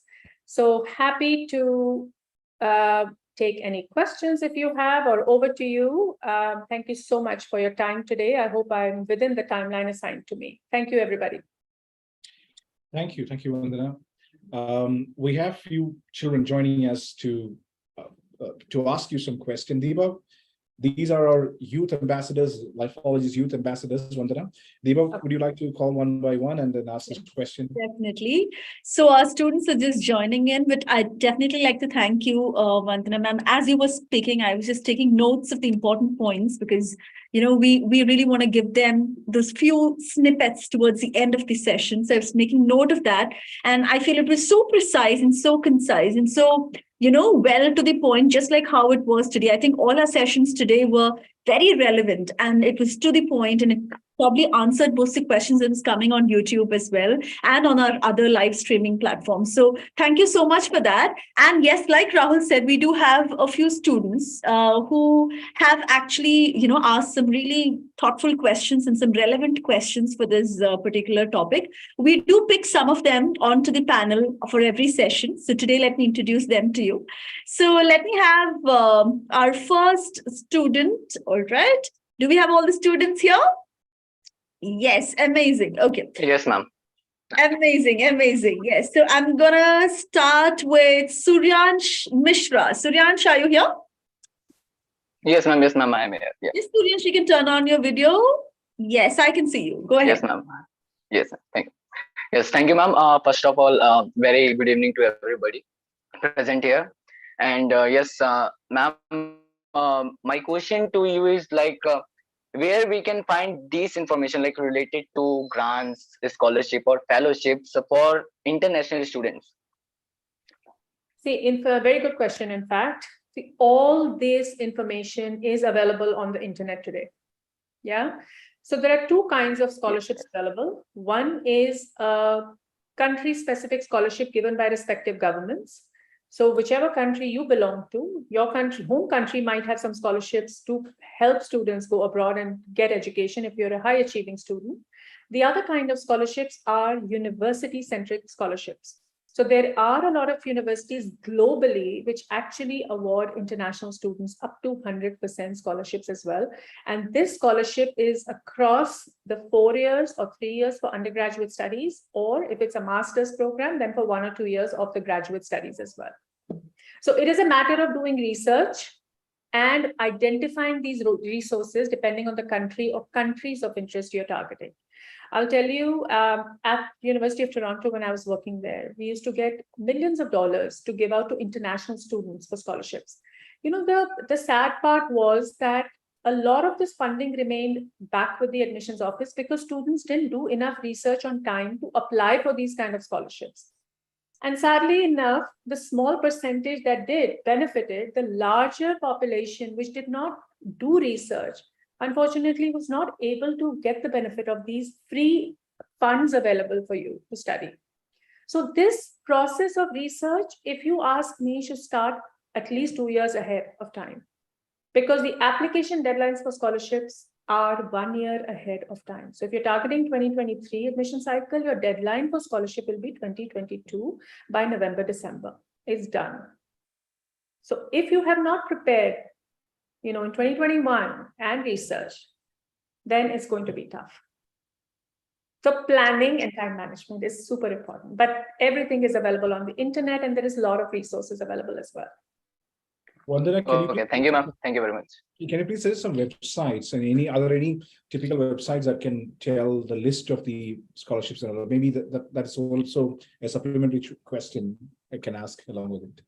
Yes, absolutely. So some of these scholarships that I've identified in my presentation, let's say US is a popular destination for international students. So ONSI Sawaris Scholarship, which is fully funded, if you Google it, you will be able to find it. I can send a full list with links to Lifeology team as well. The Yale University Scholarship is specific to specific program areas, but open to international students. You can find this full scholarship on the Yale University website, for example, but I'll share the popular full scholarship programs for you, and I'll share the list with Lifeology team. Great. All right. Thank you so much, ma'am, for that. And thank you, Suryansh. I hope your question was answered. Thank you. So nice to see the panel. Good luck. Okay, so before we move on to the next student panelist, we do have some questions coming live as well. One of them was from Captain Sir. Guys, why don't you put your names completely? I mean, these are all relevant questions. It would be lovely to know who asked this. But Captain Sir has asked the question, ma'am, do we get full scholarships in UK? It is possible and rare. I'll tell you, one of my students from India got the INLEX scholarship, which was fully funded.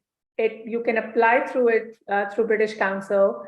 And that student, the beauty of that scholarship was, of course, it's competitive, but he studied for free.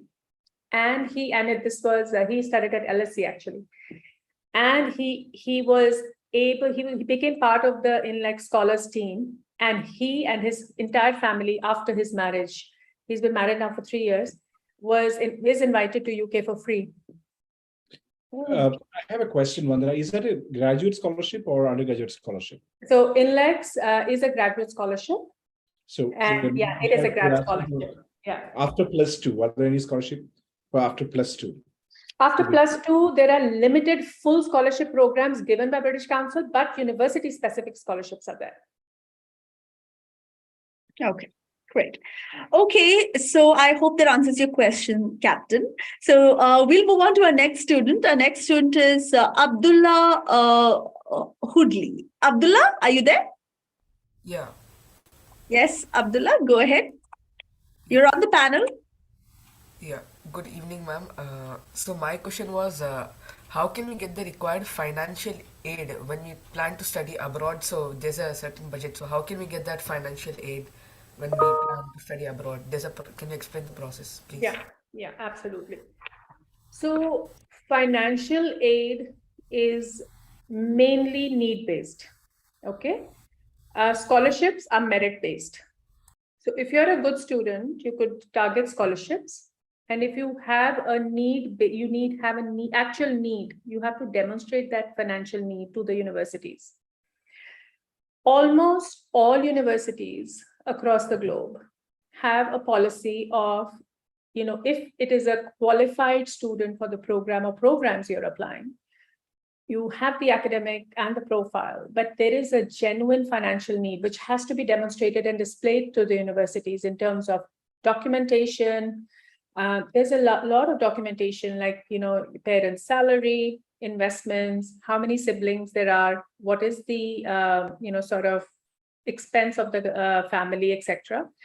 If a genuine need can be demonstrated, universities actually give almost full financial need based on that, provided you're qualifying for the program.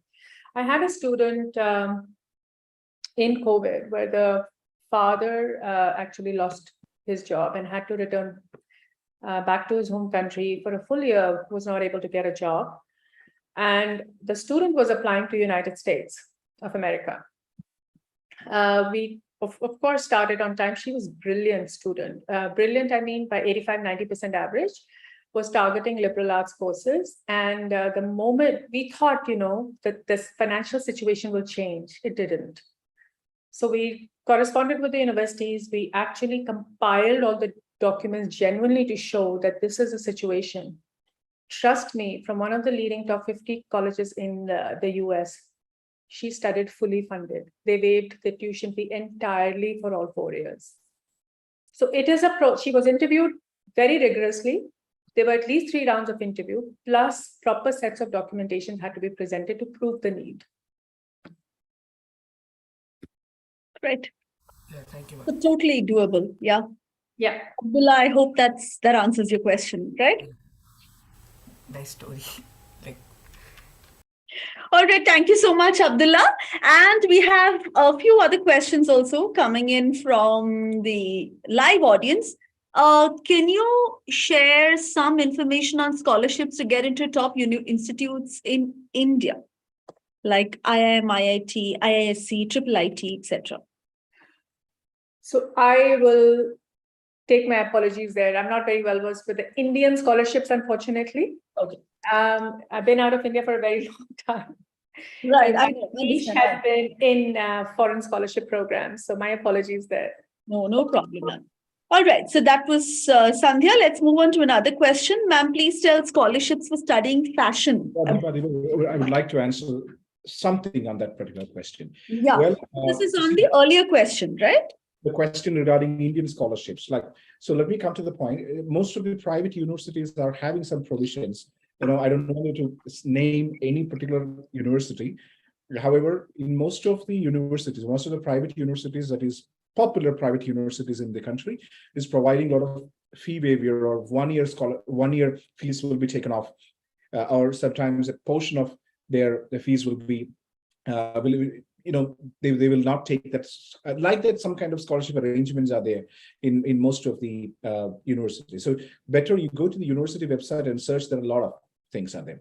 Another one is that you can check the respective state governments. In Kerala or in Delhi, there's some of the state government, they themselves in different schemes, they are providing financial support for the children, especially mostly for the people who are having low income category, reserved category, like that. A lot of opportunities are there. That's what I said in the beginning. A lot of scholarships are untapped in this country.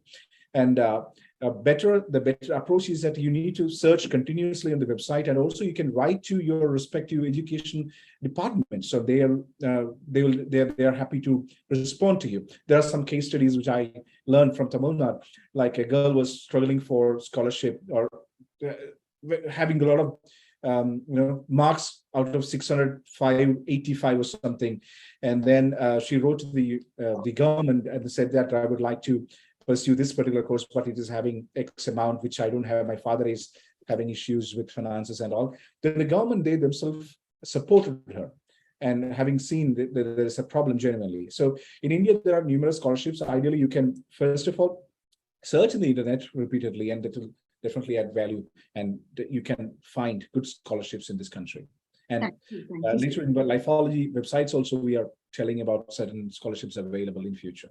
Thank you. Oh, great. Thank you so much, Rahul, for shedding light on that. And let's move on to our next student panelist, Aisha Qureshi. Aisha, you can turn on the video. And yes, I request all the students to please introduce yourself first. Tell us what school you're from, which part of the country or which part of the world are you from, because we've got students from different parts of the world here today. So introduce yourself and ask us a question.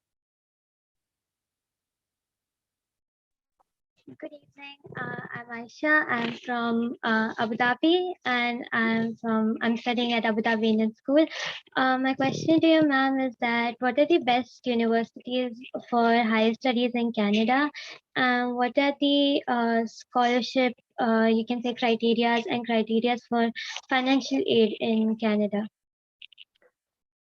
Thanks for your question. And see, what is the best university? There are two kinds of viewing this question. Yeah, in my mind, I feel one is the international rankings. Yeah, being in the education sector for so long, I don't generally believe in rankings truly. You need to find the right fit for yourself, and that is the best university for you. Now, if we say what are the top universities in Canada, Canada has limited universities, the topmost being University of Toronto, then Waterloo, then McGill, then Queen's, then University of British Columbia. So very limited number of universities there. You'll find the rankings online. But what is important for you is you should find the university which you feel is more suitable to you and your profile. Now, for example, University of Toronto is the largest university, the oldest and the best in Canada, right? There are 3 campuses. The downtown Toronto campus is a large campus where the Faculty of Arts and Science just itself has 50,000 students. Forget about the other faculties, yeah? Now, if I am a student who likes to study in small class sizes, small class environment, I might thrive in that setting more than being part of such a large institution. And all universities in Canada are public universities, which means they are governed by the Ministry of Education of the province they are located, and they all maintain very high standards of education. So find the university which has your program, which will give you regard for your academics, your scholarships. You'll get scholarships and in a location where you prefer to be. Okay? Great. Thank you so much. And Thank you, ma'am. yes, Thank you. Most welcome for joining us. And we do have a question coming in online. And this question is, yes, I was about to ask this earlier. Do you know of any scholarships for studying fashion abroad? Yes, there are lots of scholarships for studying fashion abroad. Each academic institution, each university, each college has its own scholarship. Recently, a lot of my students got into US Parsons School of Design, and they got very good scholarship. We have sent students to UK and Europe fashion schools, including Institute of Marangoni, and they got at least 25% of scholarship in fashion design courses. So please research the universities you're targeting and start approaching them with your profile for scholarships. If we don't ask, we don't get students. And there is no harm in asking and approaching and connecting with the department heads and the professors. And trust me, you will benefit a lot from it. I'll give you a quick tip. Don't get disheartened if you don't get a huge scholarship if you're planning to study abroad from the get-go. I had seen a lot of students who came to the university campus and they approached the Office of Financial Aid Office. And trust me, when they spoke in person, year on year, they got so much money. But yes, you have to keep your grades up. You have to be an academically strong student with a strong profile, and you will benefit from it. So start communicating with the university, start communicating with the departments, and showcase yourself, your profile. And today, you know what? Each university is watching what you're surfing on the internet. They have a very strong software where they are monitoring your LinkedIn profile. The moment you go on a university website, they can see the IP address it's coming from. They know how many times you're probably Googling that university that showcases your level of interest in that institution. And that shows your commitment, and you will see how well that starts transforming if you start applying to that university and communicating with the department. Okay? Great. Okay, so that was again Snow Dove That's a lovely name to have. I hope it was your real name. Okay, Snowdove, I hope you've got your question answered. Let's move on to our next student panelist, Melvin Timu. He's all set.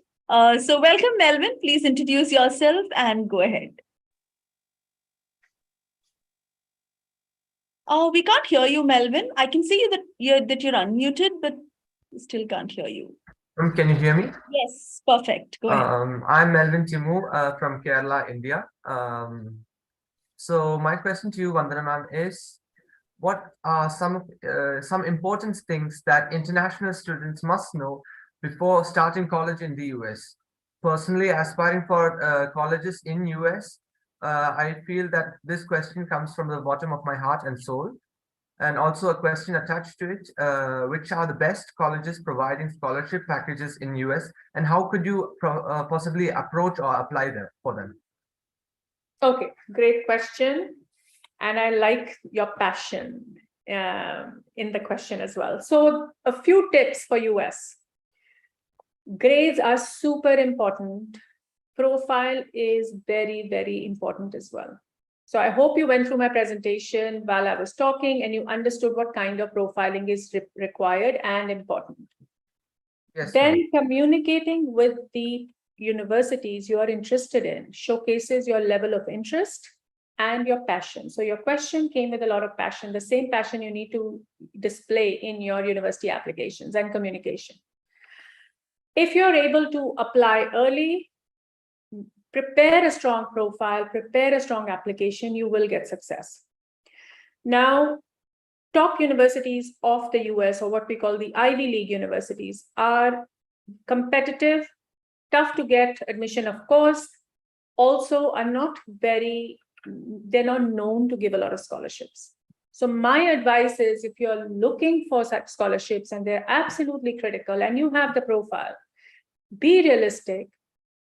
Look for some state universities where you will get best bang for your buck and you will get good scholarships as well if you are a good student.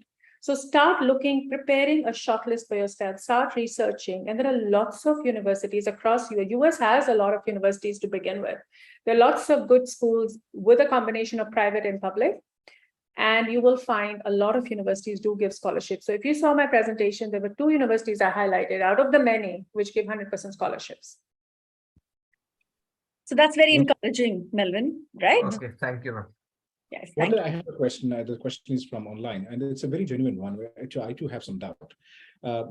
See, we now discussed about US, Canada, Australia, New Zealand, and such kind of countries. But are there any scholarship opportunities for certain countries like Georgia, Ukraine, Uzbekistan, such kind of countries? People from India are also going to these kind of places as well. I know we learned recently regarding return of children from Ukraine. They are studying in countries like China. What is your opinion about it? The scholarships, the probability of winning scholarship from these kind of countries? Yeah, good question. So, for example, let's say Georgia. I've seen a lot of students from India go there for medical education.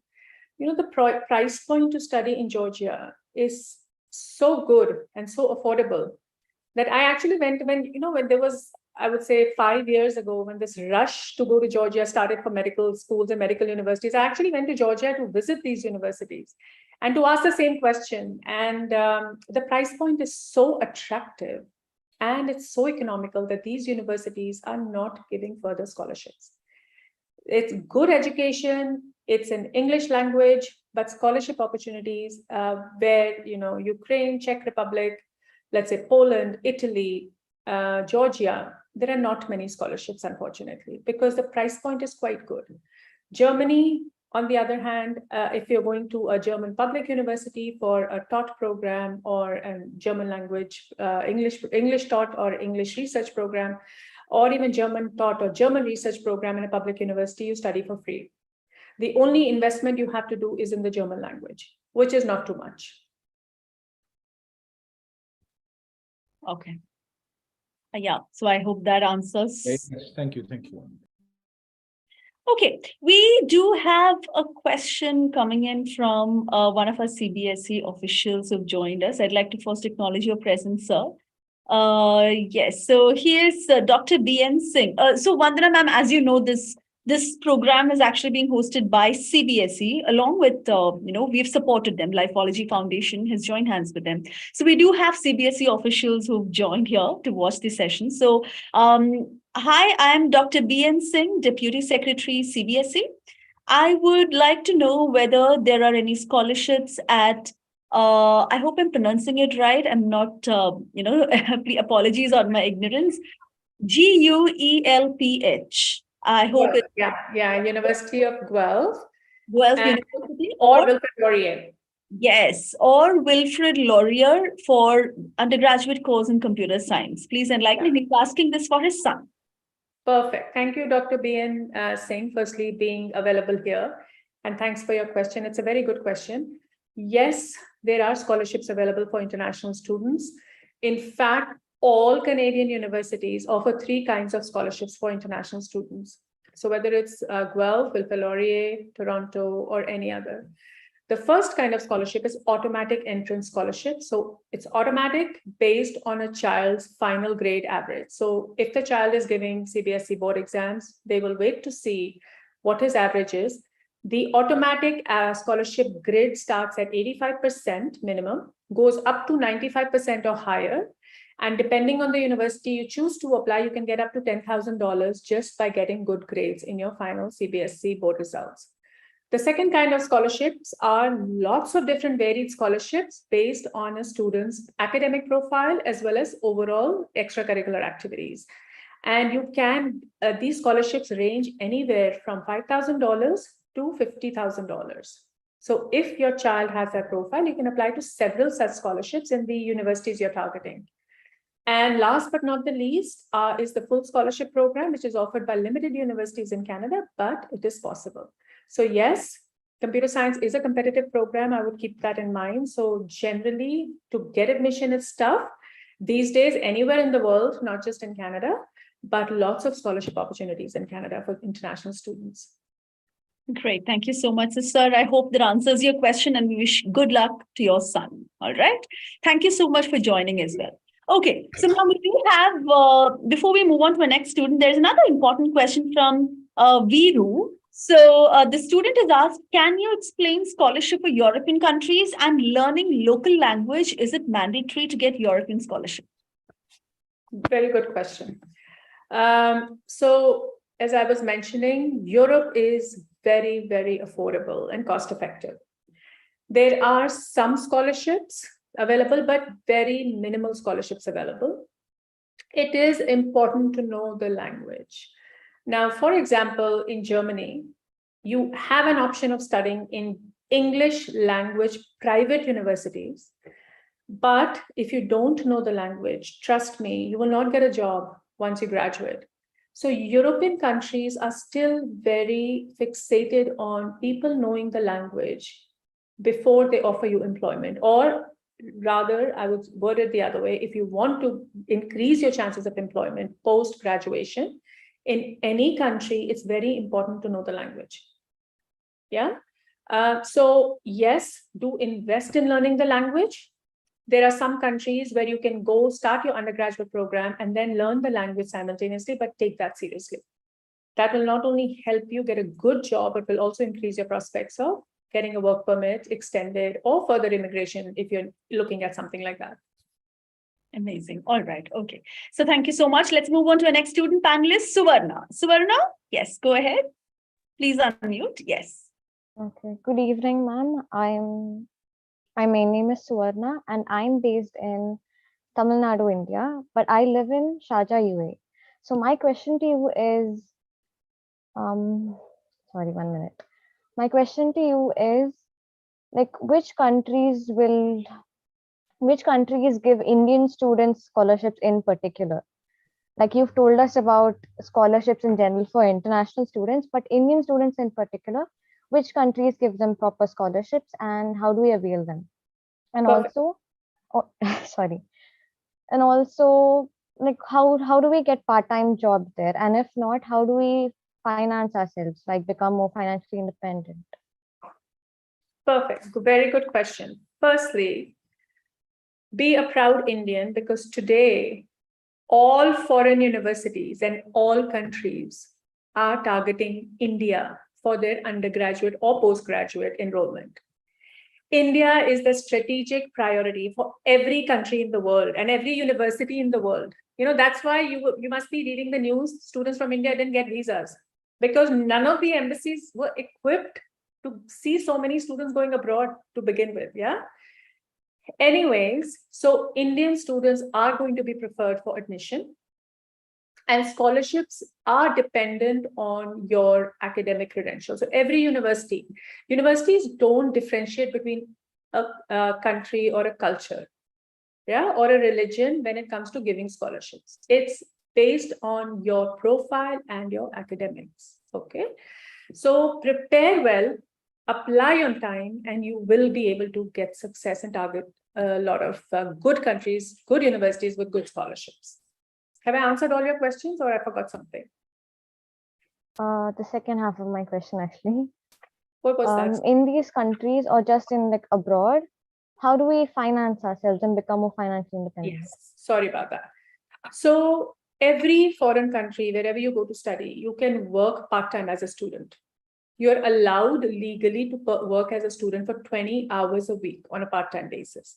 Generally speaking, the average legal wage rate for a student working part-time is minimum $20 an hour. That's minimum. If you get a good job, and when I was working at university admission office, I had 10 students working in my office with minimum $30 per hour. And we used to give their timetable preference because we knew studies are more important for you. Yeah. Besides that, for example, Canada, yeah, has something called the co-op work term. This work term is actually integrated in your program and in your curriculum.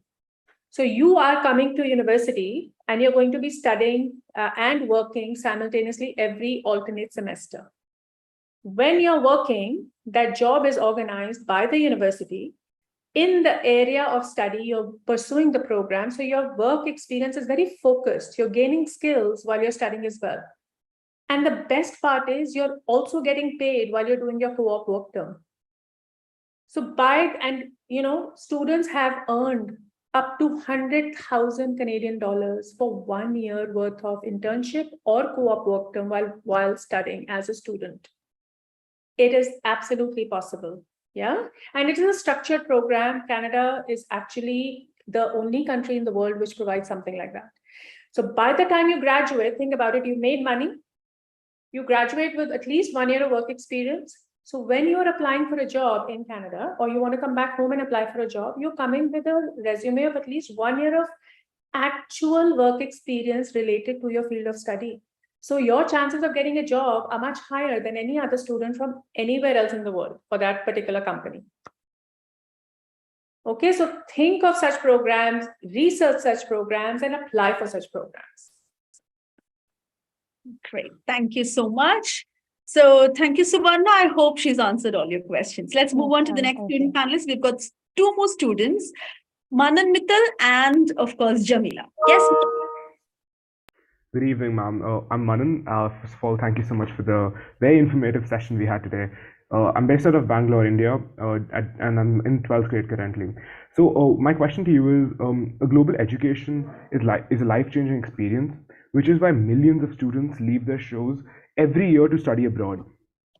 On the verge of sounding a little repetitive here, what merit scholarships can students from middle-class families apply for where they actually have a shot to get it? Because as you mentioned, you had a student from Tunisia, and just because of a minority country status, he actually got preference. But imagine an Indian student, a completely middle-class student, no minority status, nothing like that. What merit scholarships should they target where they actually have a chance of getting in? Very good question, Manan, but I'm just going to correct you there. So not just because he was a Tunisian. If I tell you to Google this kid, you will be amazed at the activities he had pursued. I elaborated on one or two of them. So being middle class is not a taboo. Having good academics and a strong profile is what's going to help you. And start on time. Trust me, there is a lot of funding available, lot. you start a year ahead of time, looking for options, apply a year ahead of time and prepare well, you will get success. And have some realistic options with you. If funding is the key factor, look for such resources which will give you, and there are lots of them. And happy to, talk to you on a personal note as well, if you need my help anytime. Yeah. Really, really appreciate that. Thank you so much, welcome. ma'am. Most And welcome. thank you, Deepa ma'am and Rahul sir, for this opportunity. Thank you so much. Thank you so much. I think my network was troubling me, so I lost the last part, but I hope she's answered your question. Let's move on to Jamila. Jamila, yours is going to be the last question on this panel, so go ahead. Ma'am. So good evening, Vandana ma'am, and all the people who are watching this live stream. So well, I'm Muskan and I'm a grade 10 student from Nalanda Vidyaniketan, India. So ma'am, I would like to ask you a question. Could you please specify the Commonwealth scholarships and fellowships provided to the students, which all the universities, specifically the countries, do provide with scholarship facilities? Sorry, your voice broke a little bit. What was your last part? So ma'am, can you please specify about Commonwealth scholarships and fellowships which is provided to students? Which all countries, specifically the universities, do provide with such scholarship facilities, ma'am? I think she's asking about these Commonwealth scholarships. Yeah. So Commonwealth scholarships are given, is a scheme actually, which is aimed at students from across the Commonwealth countries. Yeah. So every university has a different philosophy, a different policy. Yeah. But there are some universities in every country which give Commonwealth students coming from Commonwealth countries a lot of financial advantage. There is one such, university, I would say, which I work very closely with as well, and I've sent a lot of students from India because of the Commonwealth benefit they give the students. So this particular university, if you have an Indian passport, by default, you have the grades or you don't. If you apply to that institution, you qualify for their program, you will get automatically $5,000. Yeah, so this is basically aimed at students who would not otherwise, who obviously belong to Commonwealth countries, would not otherwise be able to afford to study and have good academic credentials. So there are lots of universities, lots of countries. UK is predominantly one country which gives this benefit as well. And you can apply for Commonwealth scholarships based on the programs you're targeting, look at the universities which you want to target and prepare a strong application. Thank you, Vandana ma'am, and thank you, Deepa ma'am, for giving me this opportunity and interact with Vandana ma'am. It's really grateful part. Thanks, Jamila. Good luck. And Jamila, your enthusiasm is so infectious. It makes all of us on this panel smile the way you asked your questions. So you're going to go a long way. Okay. Thank you so much for joining us. Okay, great. So I think, you know what, Vandana ma'am, we've got a lot of questions, but then we are running out of time. So I'll not be able to take it. In fact, I'd copy pasted quite a lot of questions from online, but I'm so sorry. We'll have to go on overnight, if we've got to answer all, because scholarships is such an interesting topic. And the way you presented it, it looks like you know it all. I mean, whatever question, you have the right answers to it. So the questions are going to be never ending. So I'll have to put a hard stop here. On behalf of CBSE and on behalf of Lifeology Foundation, I'd like to thank you from the bottom of our hearts for joining us and for enlightening us on such an important and relevant topic for our students, especially for Indian students. Thank you so much for that. And any closing remarks from your end? Firstly, I want to thank you, Lifeology team. Thank you, Rahul sir. Thank you, Deepa, as always, for being a great host. And you speak very well. I love the way you talk and I love the way you conduct the session. One tip for all the students is please prepare well. You all have the talent, you all have the passion because you're here listening to all these sessions being hosted by Lifeology. So you have it in you. Start preparing. And trust me, you will be very successful wherever you are. So go for it. Keep your passion and your commitment. Good luck. Amazing. Thank you so much, Vandana ma'am. Yes, Rahul. I just want to say one thing, Vandana, thank you very much. So Deepa is a person who is grooming all these children, the Lifeology Youth Ambassadors. She's heading that particular project. And we have, how many ambassadors are there, Deepa? Can you please tell the number? We had thousands of them initially, but then we filtered, and right now we have the cream 100 students who are part of our second project. So yes, we do have them participating. We want to give them maximum exposure, and we want to mold them into ambassadors of the youth. Yes, that's what we intend. Anything I can do to help you support this mission, I'm always there. Thank you. Thank you. And definitely. Thank you. Take care. Deepa, yeah. Thank you so much. All right. So guys, that's the end of it. And we have, I think Dr. B.N. Singh saying very good session, Vandana ma'am. Thank you so much. Well, let's move on. And before we wind up, okay, here comes the takeaways of the day. Okay, now this is what you should really look at, because what did you learn at the end of all of these sessions, right? So let's look at what we learned today. I'm just going to quickly share my screen so that you get to see it. So where did we start? Yes, we started with Neerja Janki, right? So we started with Neerja Janki, and her topic was how to build a world-class portfolio through social media for top universities. She spoke about how employability is important. She also spoke about who you know is more important probably than what you know. Mentors, you need to have mentors who can make organic connections, okay? And she also said about do not send a connection request by us saying a personal problem, so I have a problem at home, please give me a job. That's really wrong. She spoke about how it's important to have a profile picture and a photo that can communicate your credibility. She also spoke about actions on social media, which will become important inputs for potential employers. So be sure what you like, what you share, and what you subscribe to. All right. And then, yes, your comments on international politics, be very careful about that. And also, please look up the cancel culture. And then we also had Svetlana Ektrafi, who came in and she spoke about, again, the same topic, world-class portfolio, but not through social media, but otherwise. She said, first, research, understand the admission procedure. It's very important to do your research. You saw that the students who were on the panel to ask questions, they do a research on the guests to whom they're asking questions. So research on everything is extremely important. Focus on academics. Extracurriculars, equally important. Prepare your letter of recommendation and your SOPs. Involve yourself in internships, okay? And your extracurriculars should be long-term. It's not that you did something just for the sake of putting it up on your portfolio, right? Build your leadership qualities, extremely, extremely important. Do these and you have a good portfolio to get into the top universities. And of course, how to plan early for scholarships to top universities, Vandana Mahajan ma'am session. So she spoke about Ikigai, the Japanese term, and she also spoke about how important time management skills are. It's important to have leadership skills inculcated. Keep yourself well-read and well-aware of the surroundings.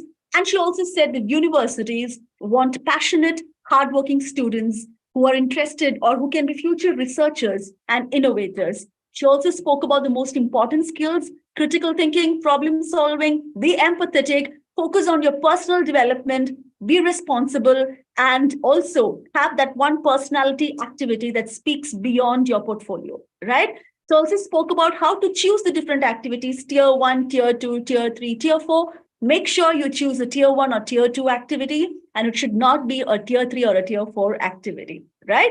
And of course, she ended by talking about what are the most popular and important scholarships in different parts of the world, top scholarships in UK, USA, Canada for international students, top scholarships in Australia. And of course, she ended on a positive note that prepare early and you get almost 100% scholarships. All right. So that was our session today. I'm sure you're all well prepared and like I said, you're all future ready to get into top universities with the best scholarships. And Lifeology will always be proud of you if you do that. All right. So thank you so much. Tomorrow is the grand finale day, day 6 of the National Guidance Festival by CBSE and Lifeology Foundation. We'll start the day with an amazing presentation by the Lifeology Youth Ambassadors on the great career crisis. Our dear children are going to come here and present it before you. And then we'll have, of course, we have Dr. Jennifer Weissman from NASA coming in tomorrow, and a whole lot of specific sessions to tell you about each career stream: science and technology, biology, life science, humanities, very specific ones. and of course, the certificate distribution at the end, validatory function. So let's not miss it. A long but exciting day. I'll see you tomorrow. Till then, this is Deepa signing off. Good night, everybody. Sleep tight and take a chill pill. Bye.